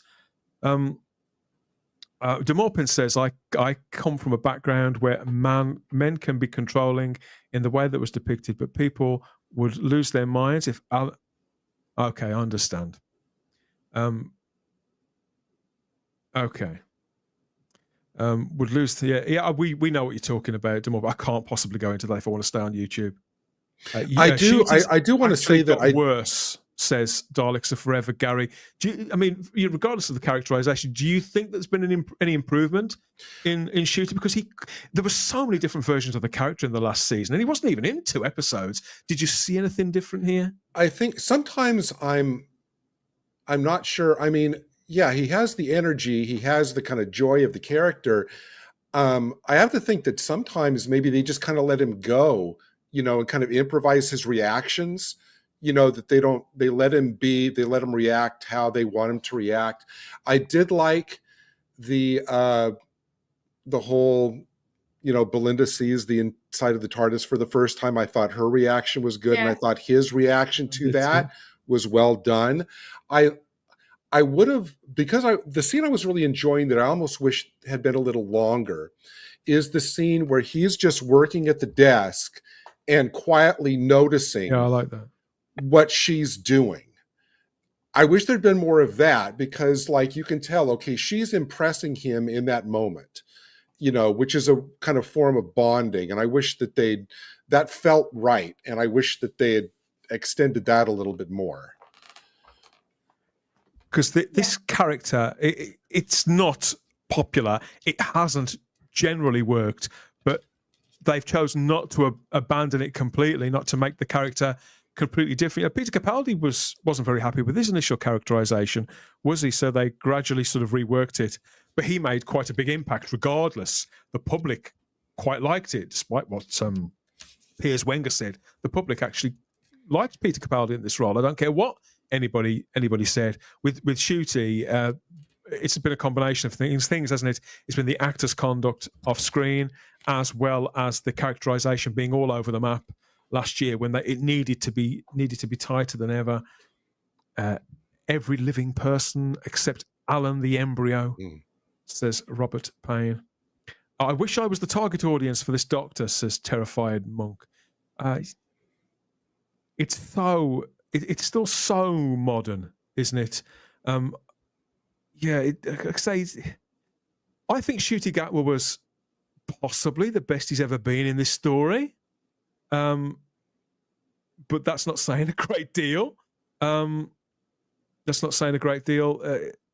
It's hopefully that the refinements that they've made in this, or he's made, are going to stay in place. That he'll remain in this place. Okay, this is how I'm playing it, and take it from there, rather than the three different characters of last year. It's just too early to say.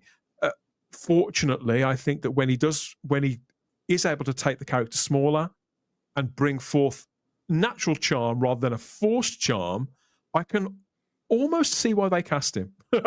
almost. But I still have fallen drastically out of love with this actor in this part. Still a lot of work to be done, I think. The Doctor doesn't just get emotional. He stops thinking under pressure when it happens. That's always been the character's strength. Again, I think that's what he's going to.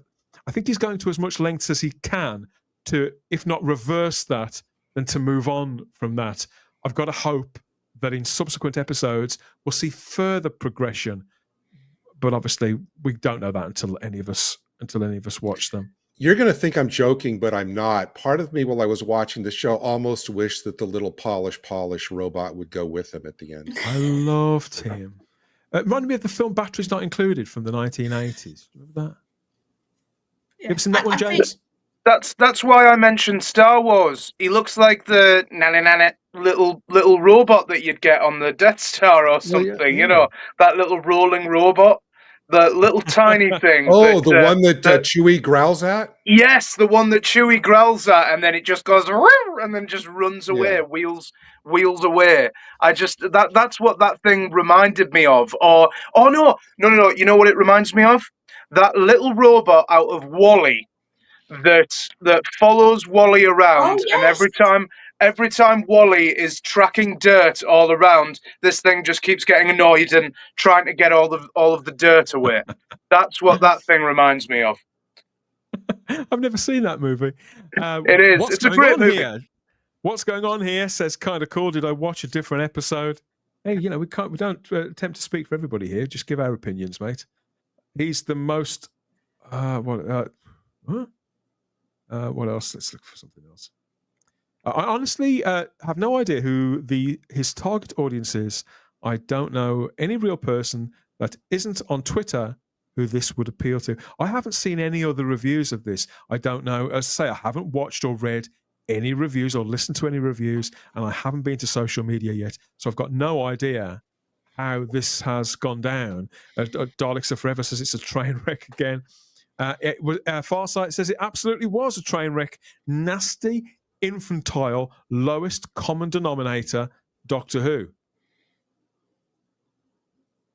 Were you surprised that they didn't do more with who was the character, the kind of Peck's character who was in there? Yes. Are you surprised Manny. that they wouldn't? Are you surprised they didn't do more with him than they did? Not really. It's Really? sort of Okay. I suppose it's a cartoon character in a sense, isn't it? I think that they were trying to do what they do in classic movies of that kind of era, where you've got that guy that's basically the macho tough guy that has to have something wrong with someone in the group. Like it's basically a movie stereotype at this point, where you do get kind of like that guy that just kind of has to be a thorn in someone's side, and has to be like, it's your fault, and I didn't really feel like his character made much sense. I was like, I'm sorry, but any idiot can tell that it's not all her fault. Like, I'm just like, I'm sorry, but do you just want it to be her fault because the script has told you it's your character wants it to be her fault? Like, now you've said this, James. I think this tracks back to the same thing that Charlotte was talking about earlier on. I think that the planet, this culture, this underside, this subculture, I should say, was because it wasn't as developed as it should have been. It's starting to show itself elsewhere, because although I stand by what I said earlier on, I think the character of Manny is meant to be pretty one note, and kind of like you said, Gary, kind of like a Peck's character, a literal Peck's character, or like Prince Baron was in the Flash Gordon movie. Yeah, because he changed his mind later on. You mentioned Flash Gordon before. What was it that you found the parallels to Flash Gordon in this? The aesthetics and the idea that I mean, obviously it's accidental, isn't it? That Flash and Dale get taken away by Hans Zarkov, don't they, to Mongo, whereas Belinda gets sort of grabbed off the streets, grabbed out of a living room and taken away.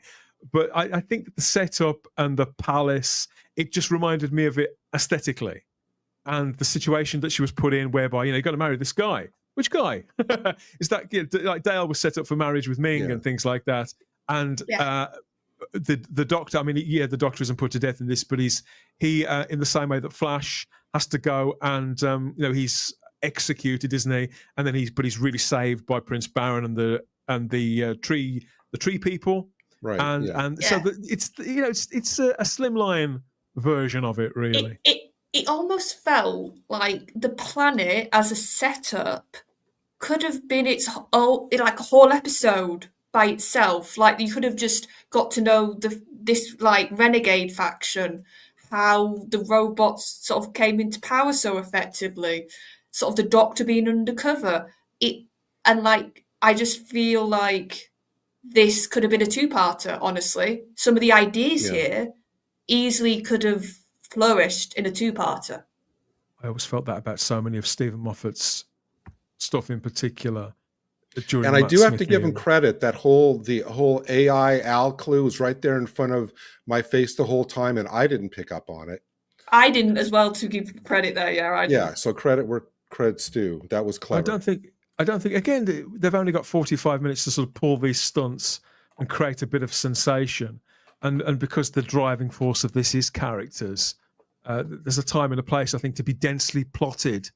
And this probably isn't it. I've got no idea where this swooshing is going. As I say, I get very bored with time travel and time fractures and tears and fluxes and all that kind of thing. I'm really over that. I like week to week Doctor Who, but we'll maybe this, just like the getting Belinda home thing. It's clearly there. I don't think it's necessarily superficial, but I think it's there just as a thread to pull things along that they can lean on when they have to, and put aside when it's convenient, I suppose. So we'll see as it sort of plays out.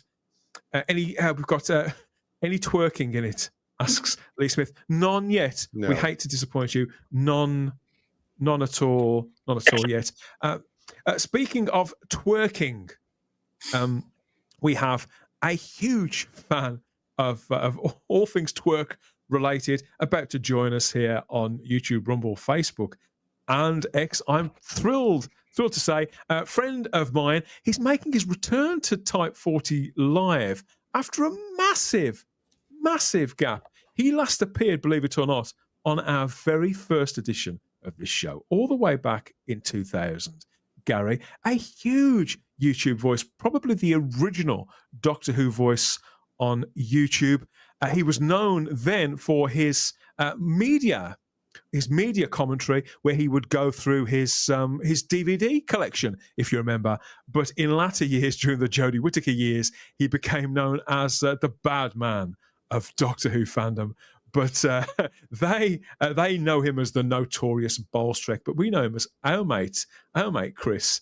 And yeah, I think he's been working on his own video as well. So I'm glad he's found the time to call in. Hi, Chris.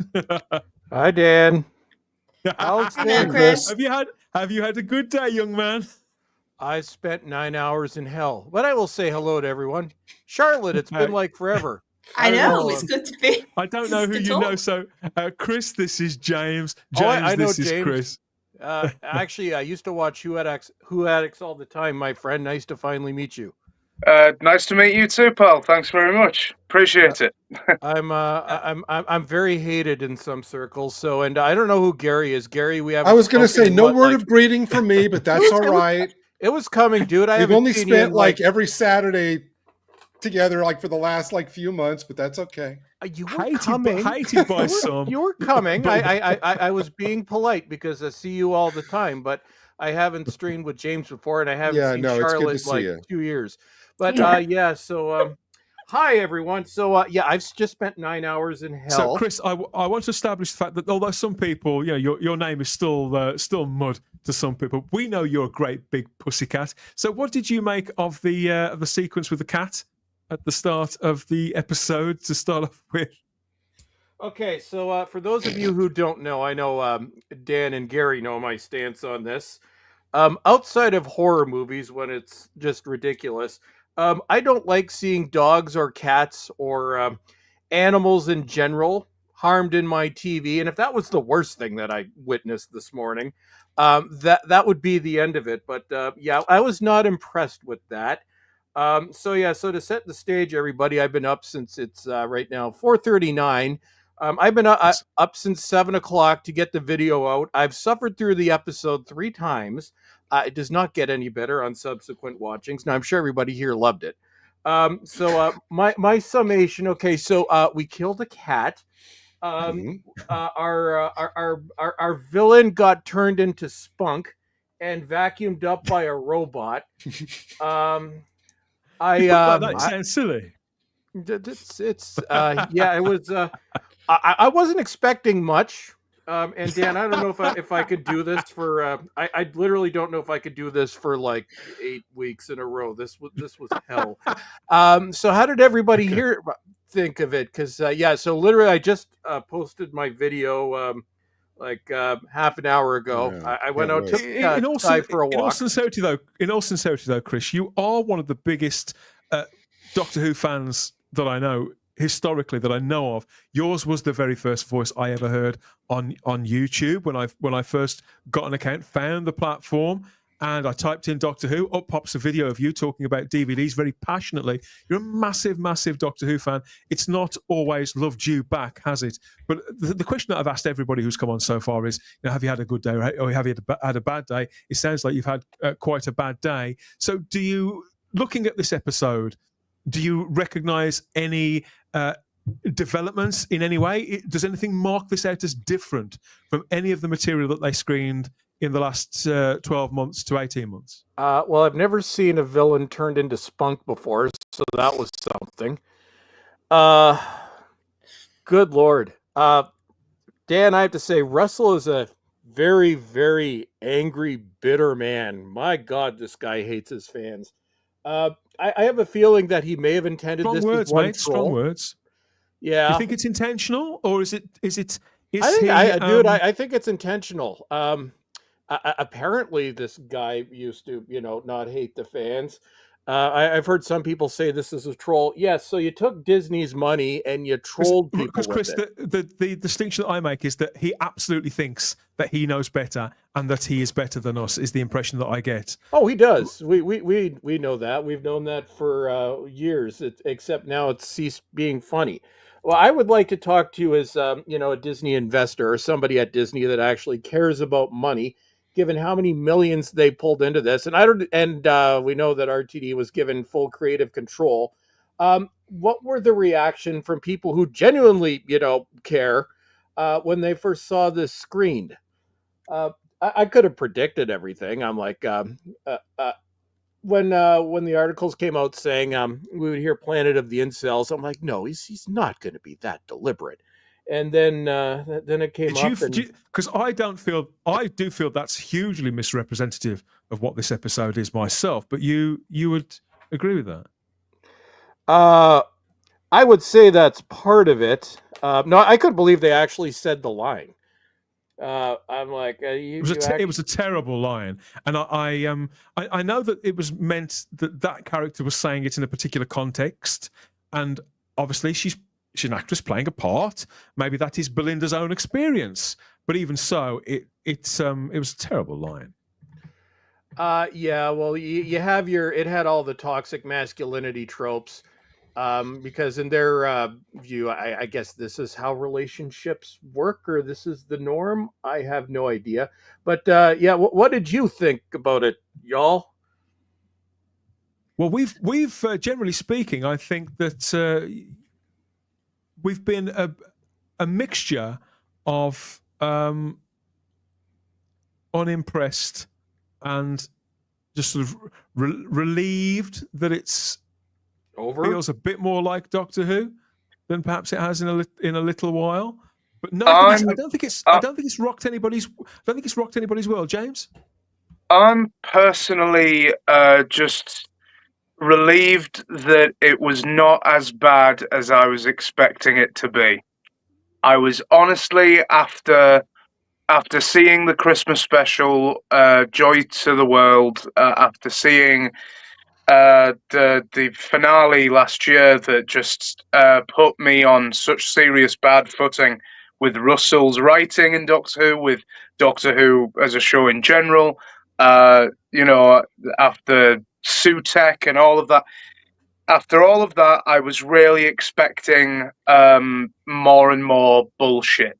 But this episode was honestly, it was just surprising to me that it was not as intolerable as I thought it was. Like you, I did think that they were pushing a unnecessary agenda with the villain and everything, but otherwise I thought it was fun. I thought it was all fluff, which I expect in Doctor Who now. So James, I'm not the fine with it. sharpest knife in the box, because I say I didn't pick up on anything like that, but people also told me about all these subtexts to Space Babies that I still don't necessarily see. I think the trick there is, and some people would say that makes me smooth-brained. I don't know, but for me, the truth of the matter is that stuff, if people have seen that, then it almost certainly is there. But how I view Doctor Who is and a lot of escapism. I know you feel the same way I do about sort of action movies and sci-fi and all that kind of thing. Is okay. They may have their themes that they put in it, and the things that they want to say.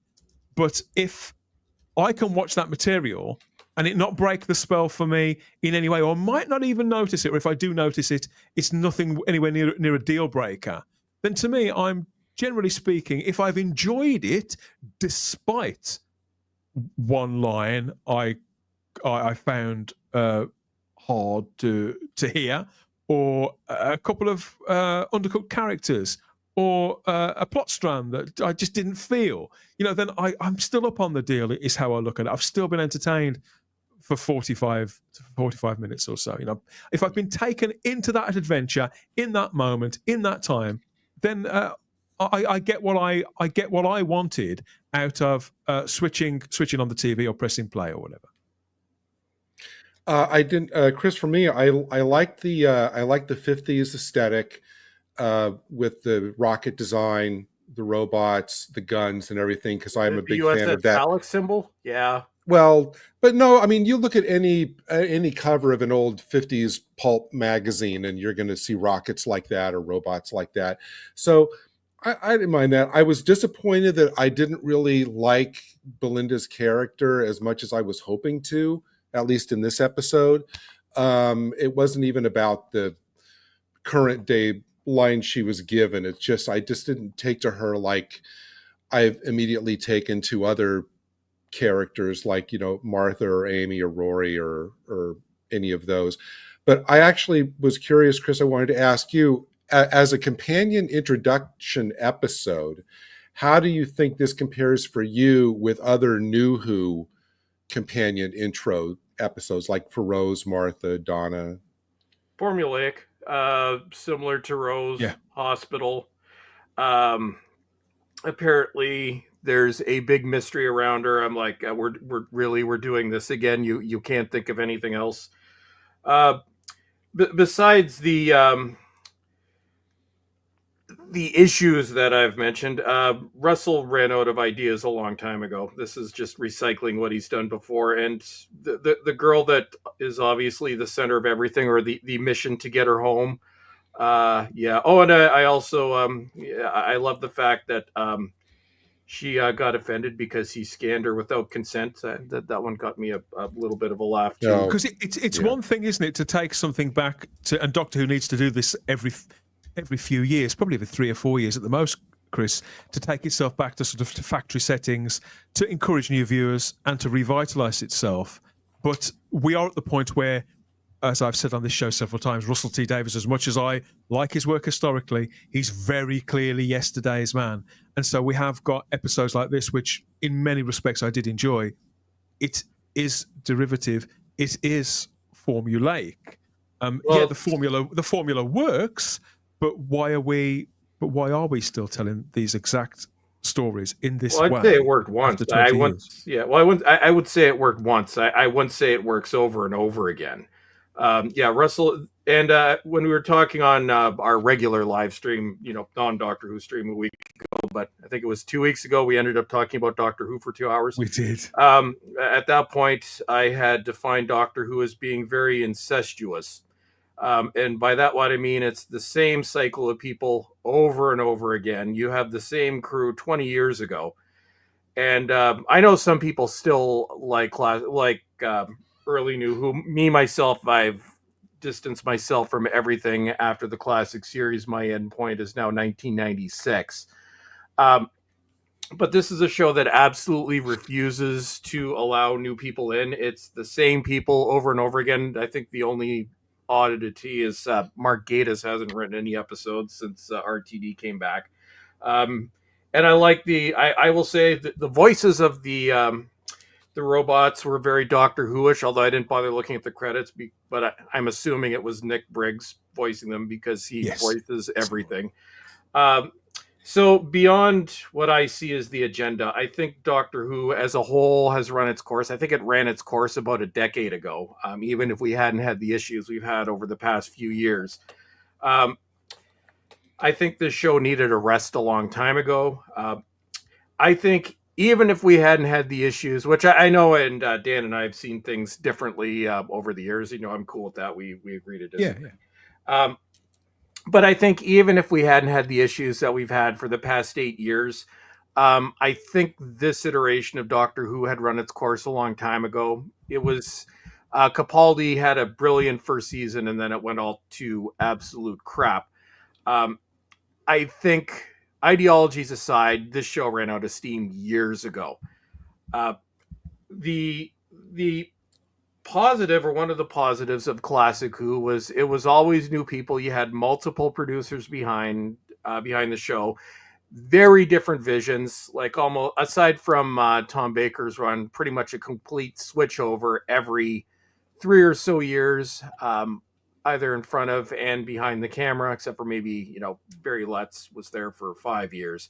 Here it's, you had the RTD and crew, then you had Stephen Moffat, then you had Chibs, then we're back to RTD and crew, and it's Stephen Moffat writing things again.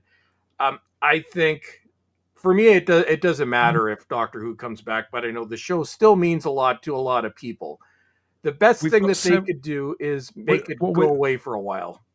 We've got several people in the chat who do feel that Nshuti's Doctor is growing on them. And I think that may be reflected. If they make good on this, that may be reflected in the broad audience as well. But it's just that I don't feel that many of the broad audience are going to stick around to find out. I don't think it's anything to do with attention spans. I think it's that people value their time, and that not everybody's life revolves around media and immediate consumption of media in the way that it used to. And so it's not that I think that they haven't got the patience to grow these characters. Just I feel that they had their shot with it last year. And I don't think, in some respects, it doesn't matter whether Ncuti makes great waves in this role. But over the next 7 weeks, it's almost irrelevant. And it doesn't matter if Belinda turns out to be a companion for the ages, or however you want to define it, because it's such a finite period of time to make any difference at all. I think the season is going to go downhill from this episode, says Woodhouse 122. Charlotte. So there's a lot of pessimism. There is some optimism in the live chat, but it's still very much outweighed by people who are nursing scar tissue. Well, yeah, what I think they did with Ncuti this episode, and why I do think some people probably jived a bit more with him, me, not personally, I didn't think he gave that terrible performance by any stretch. I don't think this was bad acting of him. And I could sort of see what they were trying to do with his Doctor, which is, it felt like last year so much he wasn't being written as like an active Doctor, like solving things by himself, or really being written as like the cleverest person in the room. It felt like a lot. A lot of things happen because of coincidence, or things around him helped him. It was he wasn't the central point. And I think at least here they were trying to have him be a bit more active in the plot. They were trying to have him be a bit like that bit when he was doing the every ninth word was a clue. That was a good Doctor bit. That was some good writing for Ncuti, and I think he acted it. Actually, you could sort of tell he would do the very monotone voice, and then he put a bit more emotion into those words to make you realise, oh, he's doing something here. So that was all good. But then you had that moment we talked about before, which I just felt sabotaged. And that's what I feel like they're doing, the writers. They are putting these moments to make you not like his Doctor. And that's the last thing they should Is that be them doing. trying to piggyback off work done by better actors? Oh, God, I should... Okay, I'm trying not to be cruel. Because he's meant to be a professional actor. Is that trying to tap in to that kind of latent feeling and association we have to other incarnations of this character? Oh, that's a bit like Peter. That's a bit like Matt. Chris Eccleston would have done. Is it that cynical?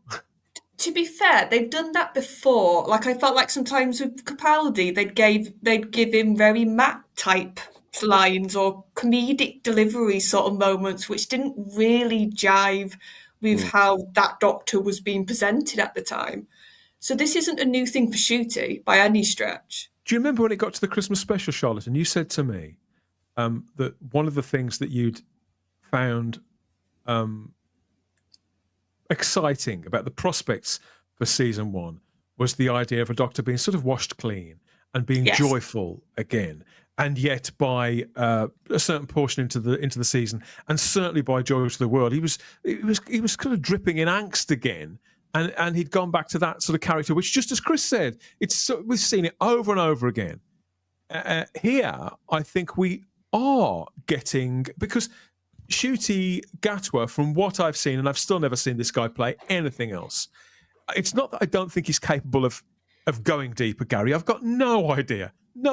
And on the strength of his role as the Doctor, when he's done, I'm probably not going to seek any of it out, which I know is on me. But here, I think that leaning into his kind of, he has got a certain amount of charisma. He is clearly a very vivacious person, and the idea of a doctor who has rediscovered joy, again, I feel the principle of it was perfectly tangible. Here I felt that there were several moments where they actually touched that quite nicely as well. Again, smaller moments where you can say a lot with a smile or a gesture. He doesn't have to be sort of pinching someone's arse, calling them honey, and running around like a blue arse fly. Just this moment and a big grin and bright eyes is something that we've kind of not seen before, that taps into some of that potential that Charlotte saw last year, that they ultimately never gave us. Well, even before you put up this shot, this was the scene I was thinking of when I was listening to you describe, how Shooty should be, the joy, because I thought that this scene was played well. I mean, first of all, the X-ray blanket is like, that's something somebody should invent. But yeah, I mean, I think very Harry Potter, isn't it? Yeah, he likes seeing the reaction of people when they realize he's an alien, just like he likes watching people react to the interior of the TARDIS. And I thought that this scene, he played it well. It was a way to show the audience or new viewers that, hey, this guy's an alien too, and here's how. So yeah, I agree with you. I thought this scene was good, but I wish there'd been more moments like this. More of it a lot sooner. I'm gonna make this my final piece on the episode because my phone is about to die, and of course, and so I've got to go and put that on charge and stuff. But I want to say about Shooty's Doctor, given that we're on the subject, is that something that I've felt about him since I first saw him in the role in The Giggle, right? My first thought after seeing him in The Giggle, and I am not a big fan of the bi-generation by any stretch of the imagination. I hate that as a concept. I'm going to put that out there right now. But my first thought was, holy crap, this guy is actually holding his all against one of the greatest doctors of all time. He's actually holding himself together with David Tennant and actually running circles around him. That is a difficult thing to do. And then as his era continued after that, I said, wow, he has the emotion, those tender moments where he's talking with people and he's saying, I'm going to save you, and you've just got to trust me. And when he says, I'm the doctor and I'm going to help you, when he says things like that, I believe him. I completely and wholeheartedly believe that character. Now, any doctor can, be running about corridors and, be full of boundless energy, like you've just drank like 500 Red Bull cans, and you're running about everywhere. So anyone can do that, and we've seen Shooty do that. We've seen a lot of doctors do that countless times. But it's those tender moments that I think make this character, and I think make it so timeless. And it's those moments that you've got to get right. I've got to believe that this man will save you and will make you a priority and will ensure that you are going to be safe, as well as I need to believe that this man did also decimate billions in the Time War. There is this balance that I have to keep with this character, and with Shooty, I believe both. I truly do. And yeah, that's all I'll say. And I think that this episode, not as bad as I thought it was going to be, but it reminded me why I'm keeping watching this show. And it's because of Shooty. Russell isn't exactly doing a great job either. He has got a lot to do, and he's got to start sorting himself out, because he's not doing a great job writing wise. The writing is at the moment crap, but He feels like Like a any horse, doesn't he? Yeah. Like any good Doctor, though, he's rising above the bad writing. I didn't like Moffat's writing either, but I really thought that Matt Smith and Peter Capaldi both made Stephen Moffat's crappiest writing really shine through. And Capaldi in that's what particular every could good really polish up any turd, couldn't he? Yeah, and it's the same thing with shooting. If you get the casting of the Doctor right, then, ladies and gentlemen, it's basically Yeah. totally fine. A writer can go to sleep at the laptop writing if they get the Doctor right. That's not to say that they. Do you think he's got time in the next 7 weeks to exit the role? Because as again we've said on the show, all our sources tell us that Ncuti is he's no longer under contract as the Doctor. He has left the role. Do you think he's got time to make more of a mark broadly in the next 7 weeks? I certainly hope so, because I am enjoying him, and that's all I'm really going to do. If this is really going to be the last 7 episodes that I'm going to get of my favorite show for a long time, and I'm not going to be seeing it again until I'm in my 40s or 50s, I'm just going to enjoy the ride and thank God Ncuti's at the helm, because I could have Jodie Whittaker. I could have Jodie. I have to agree. I mean, yeah. James, thank you so much for joining us for this reaction show tonight on Type James. 40. I really do appreciate it. It's been great No to worries, catch up guys. with you and to hear your thoughts. Enjoy the rest of your weekend. Go and charge your battery and I will recharge your do. batteries. I'll speak to you soon, buddy. Good night. Take care, guys. Thank you. Bye-bye. Bye-bye. Bye-bye. And I do have to go as well now because You as I've had well? my talk. So Okay. just to sort Be of round up fast. my thoughts, there were parts of this episode watching it, I was like, do you know what? I'm being reminded why I like Russell's writing. I'm being sort of taken back, not nowhere near as good as the first time, but at least it was in that ballpark when it came to the character stuff. When it came to some of the more sort of Belinda showing bits of her character, I agree with Gary. I think her interactions with Ncuti for a starting point were pretty damn strong. I was like, this is our starting point with this pair, and I want to see how they develop this sort of her being a bit more standoffish, her wanting to go home, her sort of having. I've sort of said for a while, I wanted a companion that wasn't in awe of the Doctor and everything they did. And it looks like we're going to get that, and I'm intrigued how she gets written now.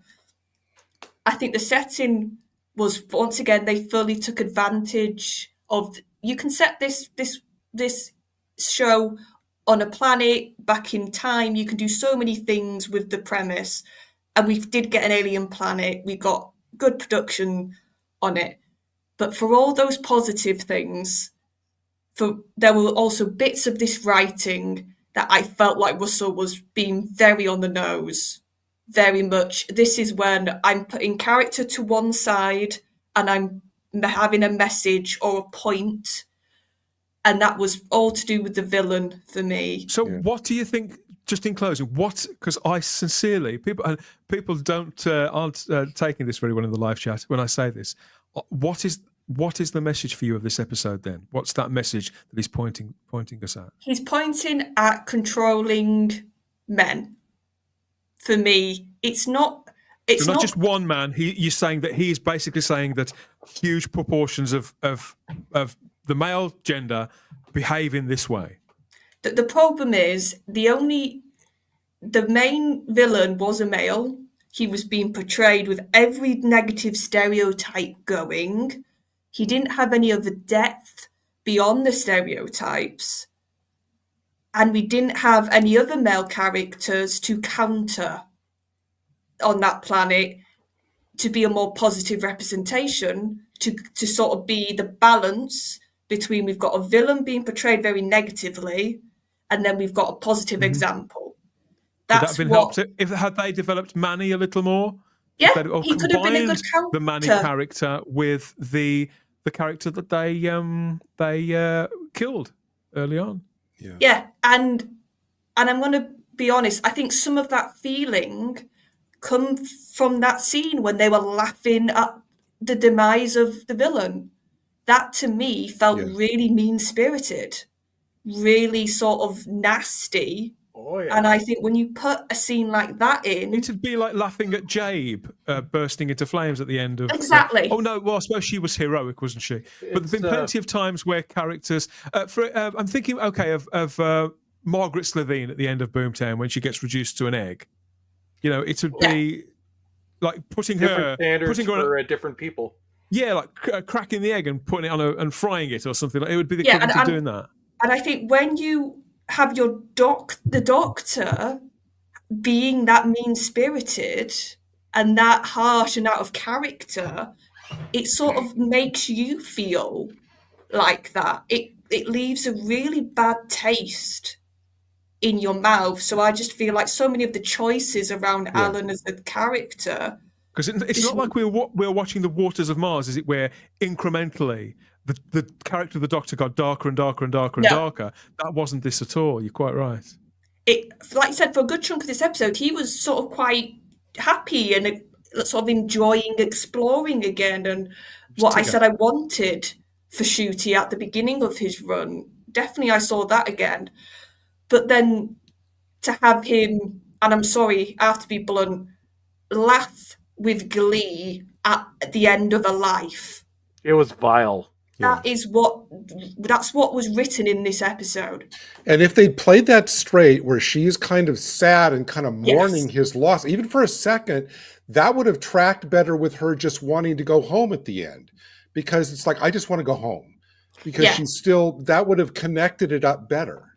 So I just think, and I'll sort of finish with this, which is a shame, because I feel like the villain of this piece has sort of, because that was the end as well, all the good stuff at the beginning, you sort of, if you have an ending like that, it sort of makes it feel uneven as an episode, as an experience. See, I noticed that when it screened, the bit with the villain and the robot and the sperm, but by the time we come to talk about it, I'd completely forgotten about it. But then again, I'd been setting up the stream, I'd been playing, I'd been coming straight here. I suppose you could say what this episode really needed was Daleks and elephants, ideally, something like that. Yeah, they're not your villains anymore, Dan. Your villain is now. I do have to go. So it's been lovely to be with you all in the live chat to see people's reactions, because we saw some new names, which was nice. A lot of new names. Charlotte. Thank you for all of that. Bye-bye. And thank you for all of your contributions. We'll have more from you, no doubt, on Monday for the early edition. We'll see you then. Enjoy the rest of your weekend. Thank you, Charlotte. Thank you very much. See you soon. No. Take care. Bye-bye. Yeah, Dan, where was that photo from? That Daleks photo? Where was that from? It's from 1965. I know that much. I think it was. I did know the origin of it, but I can't quite remember. Storage, like something or other. Circus visit or something like that. Maybe. But no, Dan, what I have to say based on that, like this episode was absolutely vile. And if you treated any other demographic like that other than the one that they did that to, this would be all over the news. The show would be canceled. It's perfectly fine to literally treat the one demographic, the one we all know of, like complete trash. Of course, coming off of something like Adolescence in the UK. Chris, to me though, there are plenty of white males who are villains in all sorts of crime drama.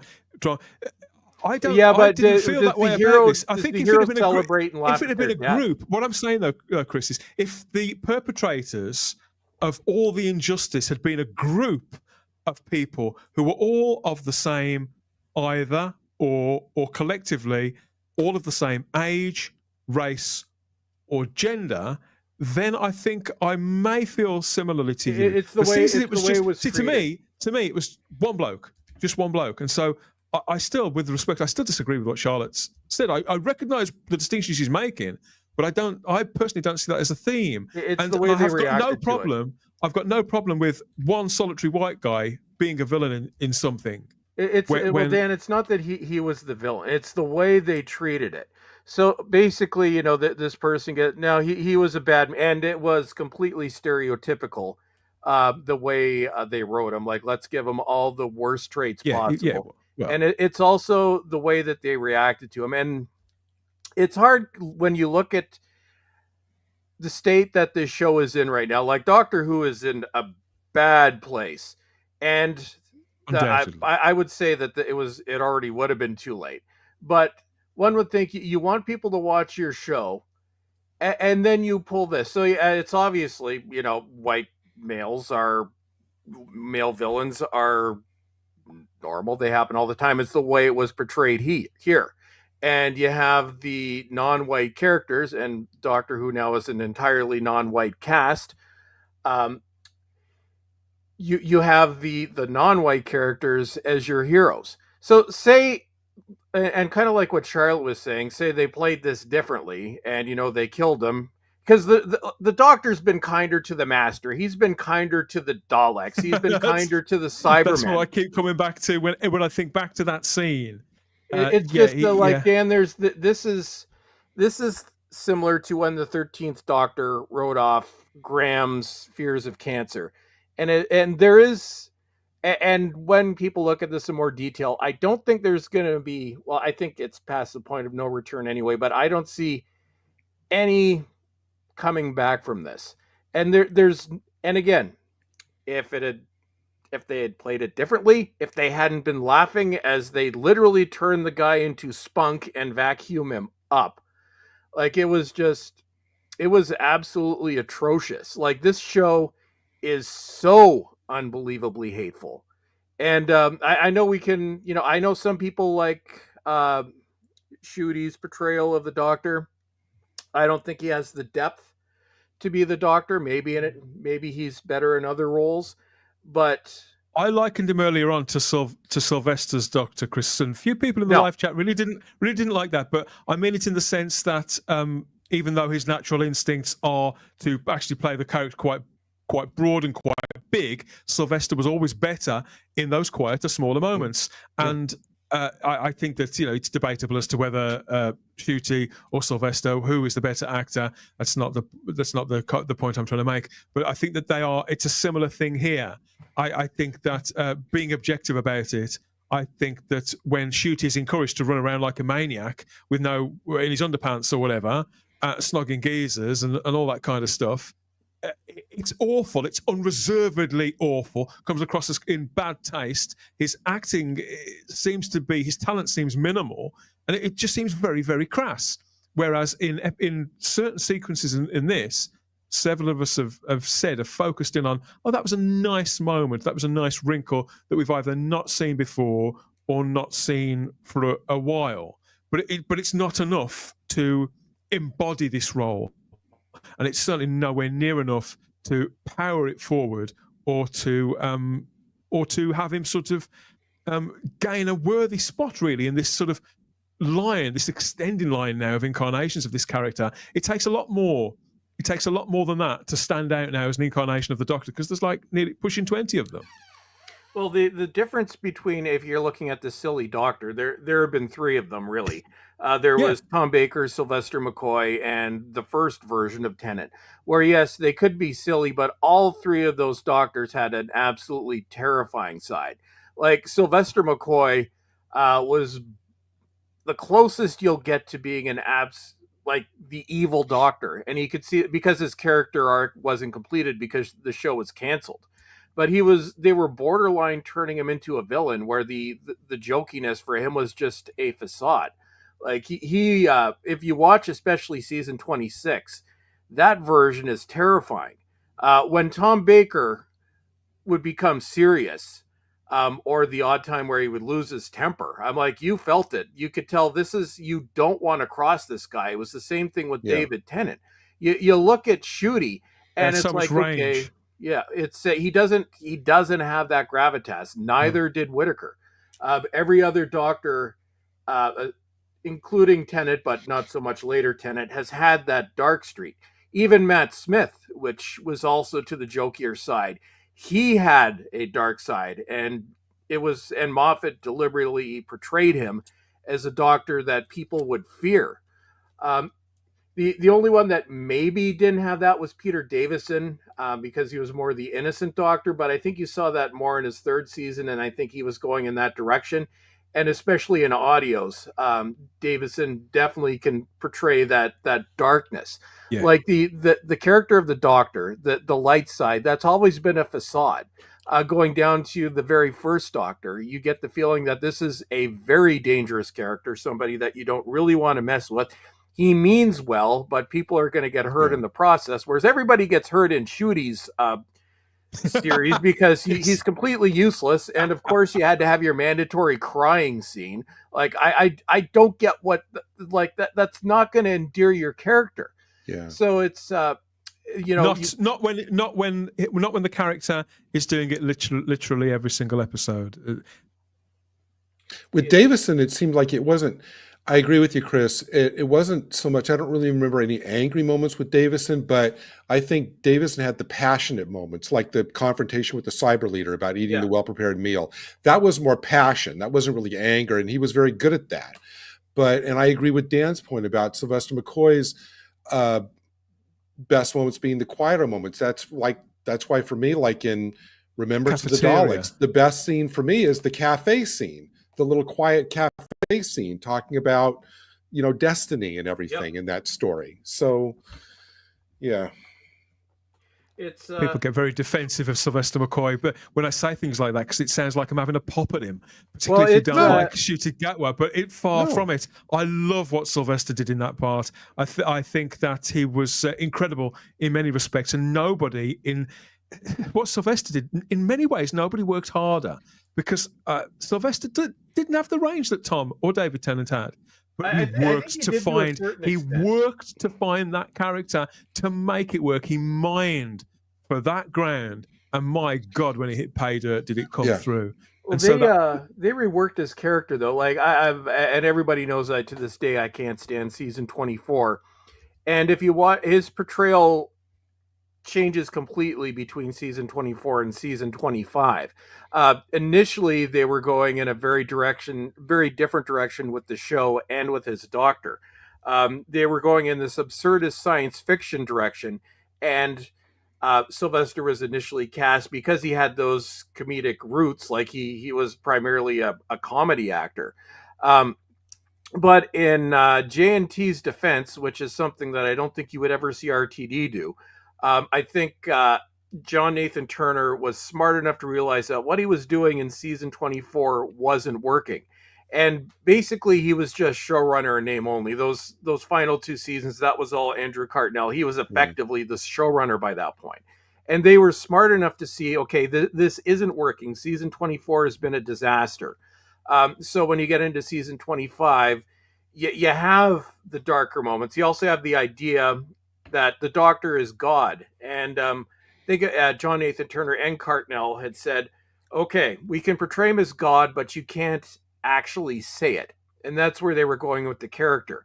And then it was during season 25 that they saw that McCoy had the ability to play a very dark character. And I think in many ways, he does have as much range as some of the other actors. It's just different. And I think with McCoy, like I said before, it's a tragedy that he wasn't able to complete his run, because we've seen what would have been season 24, or what would have been season 27. Some of the scripts have been released, what they were going to do with Ace, what they were going to do with the show. It was never carried through. The problem with Whitaker and Ncuti Gatwa is they're both terribly miscast as the character. And I'm not saying it's just because of gender or race, although I don't think you can ever swap the gender again, because I don't really have this opinion anymore, but my original opinion, and she had come up when Capaldi was cast, was Olivia Colman, who would have played an excellent Doctor. Yeah. You've always said that as long as I've known you. I mean, the difference between McCoy and Gatwa for me, and this is despite the fact that I can see something in Gatwa, I can almost see why he's been cast. I don't think Sylvester McCoy was miscast.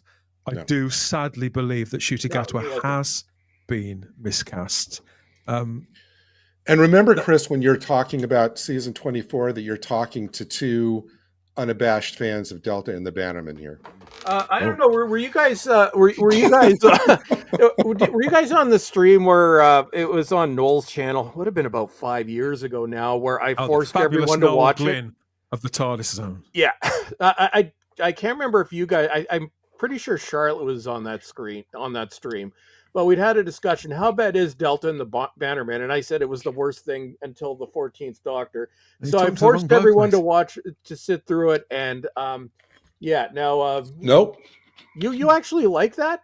Yes, I adore. I think it's the best episode, best story of that season. We shall have to agree to disagree. Well, best that season, yeah, because the only story of that season, I'm being dead honest, the only story of that season that doesn't really work for me because it wasn't written for him is Time in the Ronnie.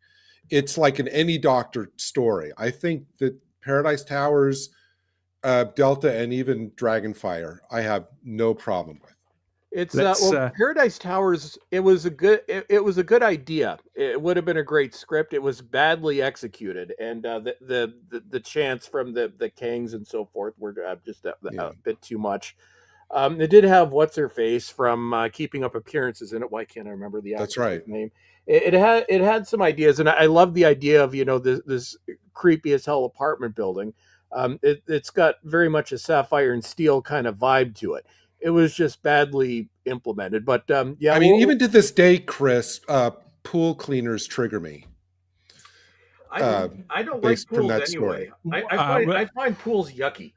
Let's pick up some more comments before we head off, shall we? We've got Delta is great from Daleks of Forever. No personal offense, just boo. What about Paradise Towers? Says Liam Neeson's chin. I loathe season 24. There's David Billing.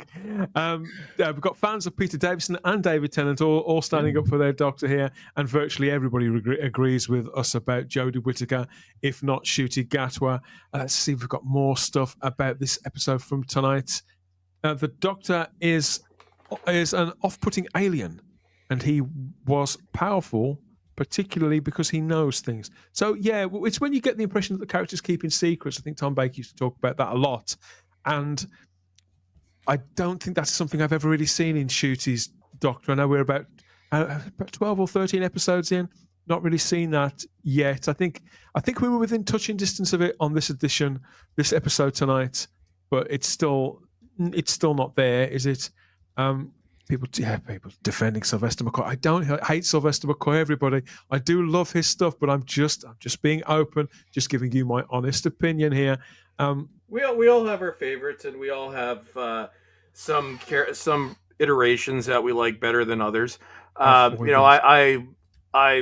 love all the original Doctors up to and including Paul McGann, but I'd say Tom Baker is my favorite. Colin Baker at one point was my favorite, now probably my least favorite, and it kind of depends on my mood as to which one I'm going to like. But I think those original 7, actually everything up to including Capaldi, I think was perfectly cast. And then we can all be fickle in that respect. I mean, for me, this episode, in summary, I thought the setup was really quite inventive, and I like, to my eyes, this episode felt more like Doctor Who. It felt fastened into the identity of the show, and it seemed very confident to be Doctor Who again. But that did mean that at points it was quite formulaic. As much as I quite enjoyed Space Babies, don't kill me, everybody. I think it's a pity. That's fine. I think it's a pity this didn't open the last season. I think it's a stronger opening that frames the character far, far better, and works better for the Doctor too. I felt it was. Am I being biased here? I don't know, because I fancy this girl so much. But yeah, I felt this was a really captivating debut for Audred say too. The character wasn't as uppity. Is that the right word? As uppity as I was expecting. There was a lot more nuance there. And the chemistry with Ncuti Gatwa was natural and there right from the start. Whereas, again, in the last season, as much as I thought Millie Gibson had her plus points, the chemistry they had was clearly something that had to be worked at. It felt a little laboured. This feels a lot more natural. I like the fact that Belinda isn't hostile as such, but has her lines in the sand. And she, although she will indulge the Doctor seemingly a little and will sit there while he smiles, she is immune to his charms when it comes to her responsibilities back on Earth that she's very sort of mindful of. Something that did hit me, Gary, which I want to leave you with, was the trippy stuff later on in the episode where they talk about time shifting backwards and forwards and fractures and all that kind of thing. And we see a lot of rolling around in the dark and blurs and slow motion. You mean when the two things cross? Yeah. Now, yeah, I that was wonder- like 2001-ish. That was kind of trippy. Well, I wonder, because what it brought to mind to me was Inferno. And so I did wonder. Oh no! I see what you mean. Don't compare this to Inferno. No. Inferno's But he's talking masterpiece. about the whole traveling between dimensions because the dimensions are crossing. No, I see what you mean.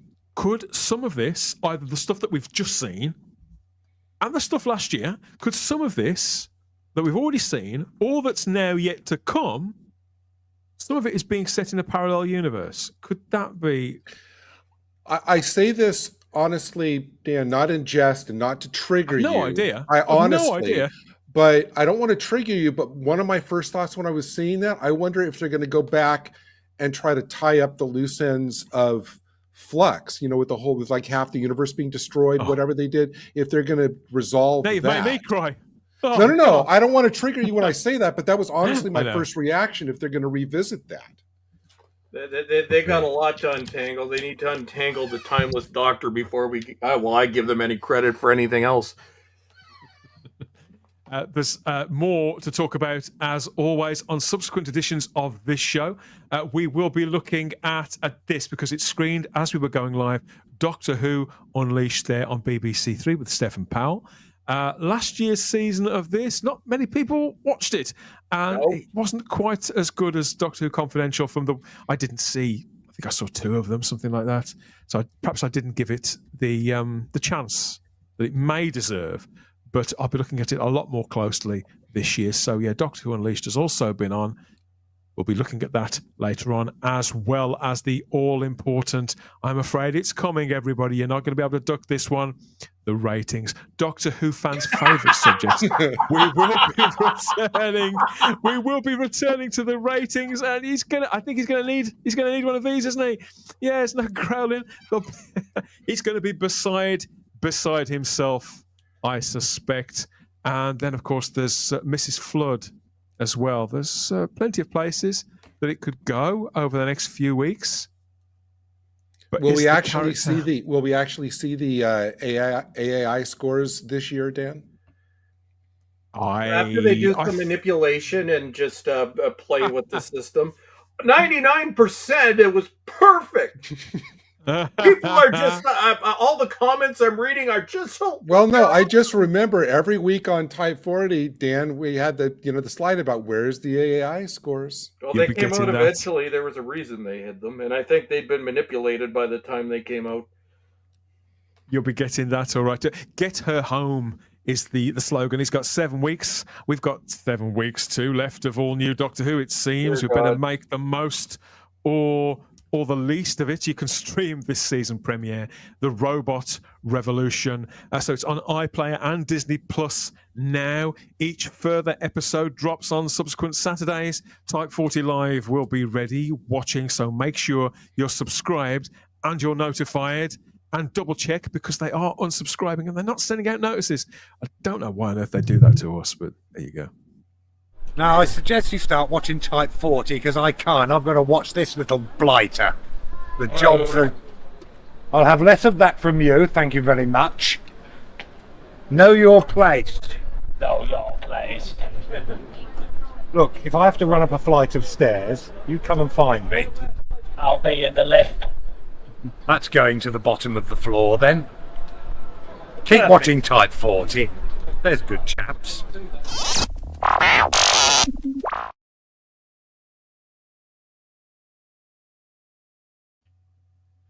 Whew, yeah, that one may be a stinker. Let us know what you think, of course. Later on, you've heard our thoughts as well here on our very own High Council on this special reaction show. The comments are open for more as it's cooking with you. So let us know what you think we may have missed.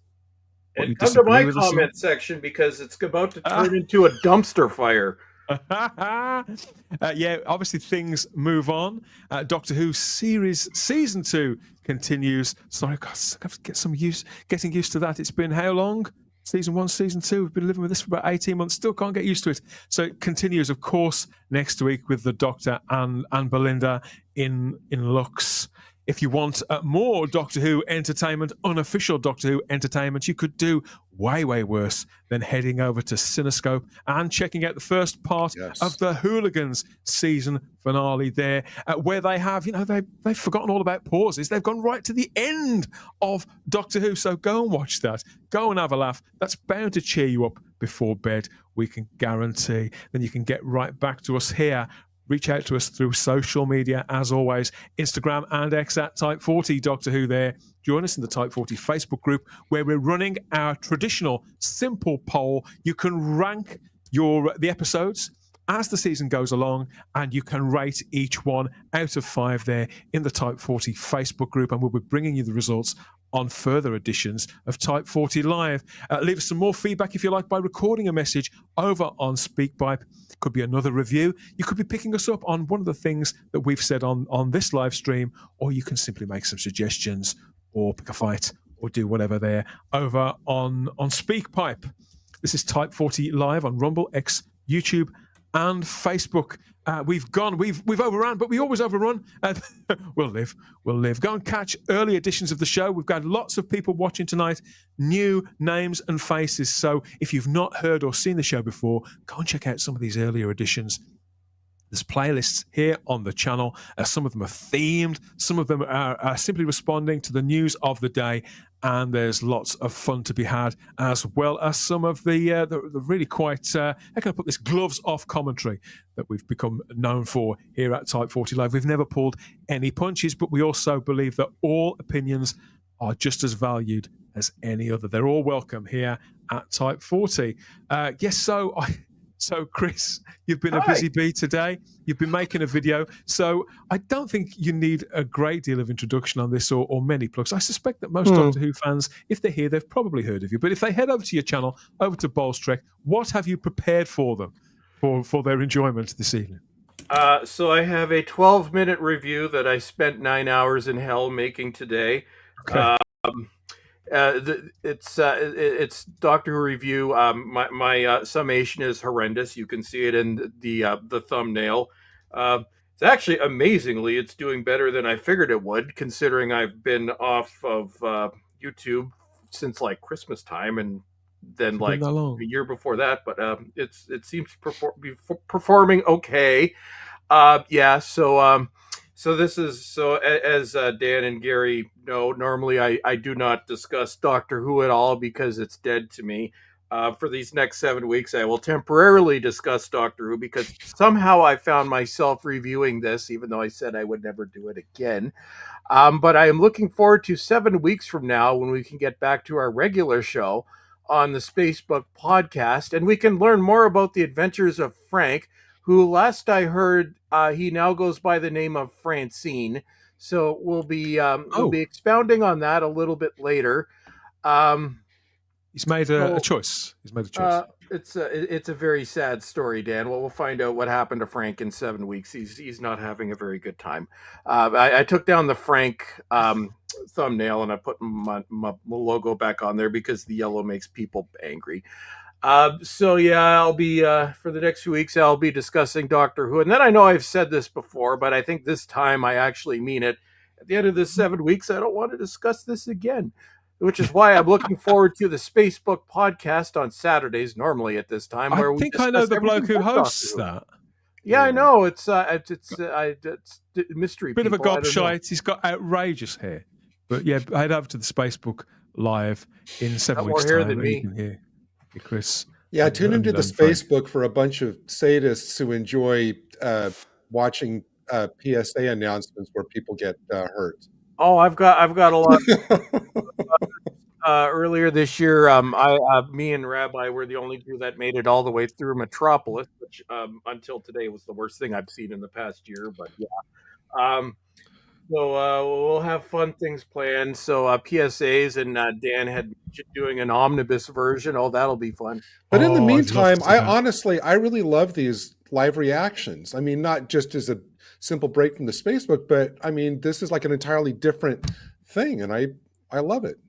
Yeah, it's a bit lumpy at the start as we get into the groove with this, because they're not reviews. Because I think to properly review something, you don't need to watch it multiple times. So I think it's better to sort of take a relaxed view of something. Yeah. But certainly in our cases, at least two of us have watched the episode and been here on YouTube talking about it like 15, 20 minutes later. So it's still sort of processing, and it's still sort of whirling around. That's why. Watch it again. Yeah, Three I almost times, Dan. I've watched this 3 times today.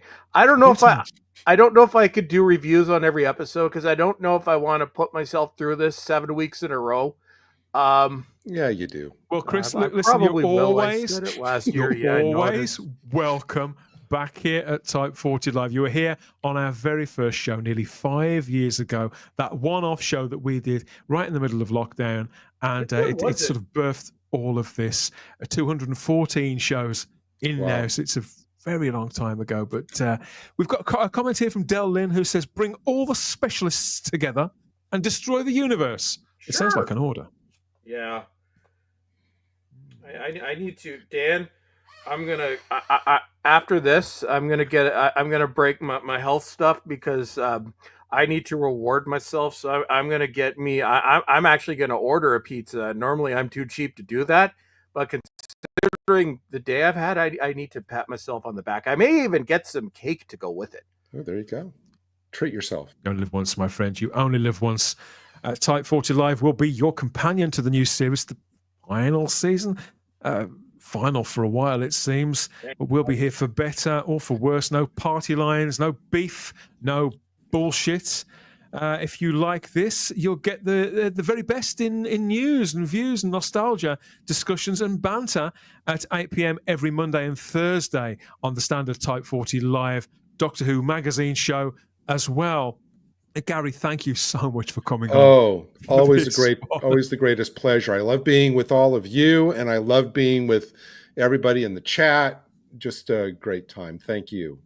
He's going giddy, and we haven't even got to the dancing cartoon episode yet. Just imagine where we'll be this time next week. I'm in hell. Yeah, actually, I got to say really super quick, that's why I'm actually looking more forward to next week's episode, to where Virata Sethu is dressed up looking just absolutely gorgeous. I thought I'm not trying to objectify, but I am. I look forward to this Virata more than the dressed down Virata that we got tonight. I thought she looked so sexy in that, in the tracksuit bottoms and the t-shirts on this one tonight. But this works as well. It all works. It all works. Yes, we always have the time. If you have the space here at Type 40 Live, we'll see you in the comments with more. Then back for the early edition 2. That's on Monday from 8 p.m. with Luke and Anthony. We're going to get to see what they thought of it all as well, and connect again with Charlotte. We'll see you then. Bye-bye.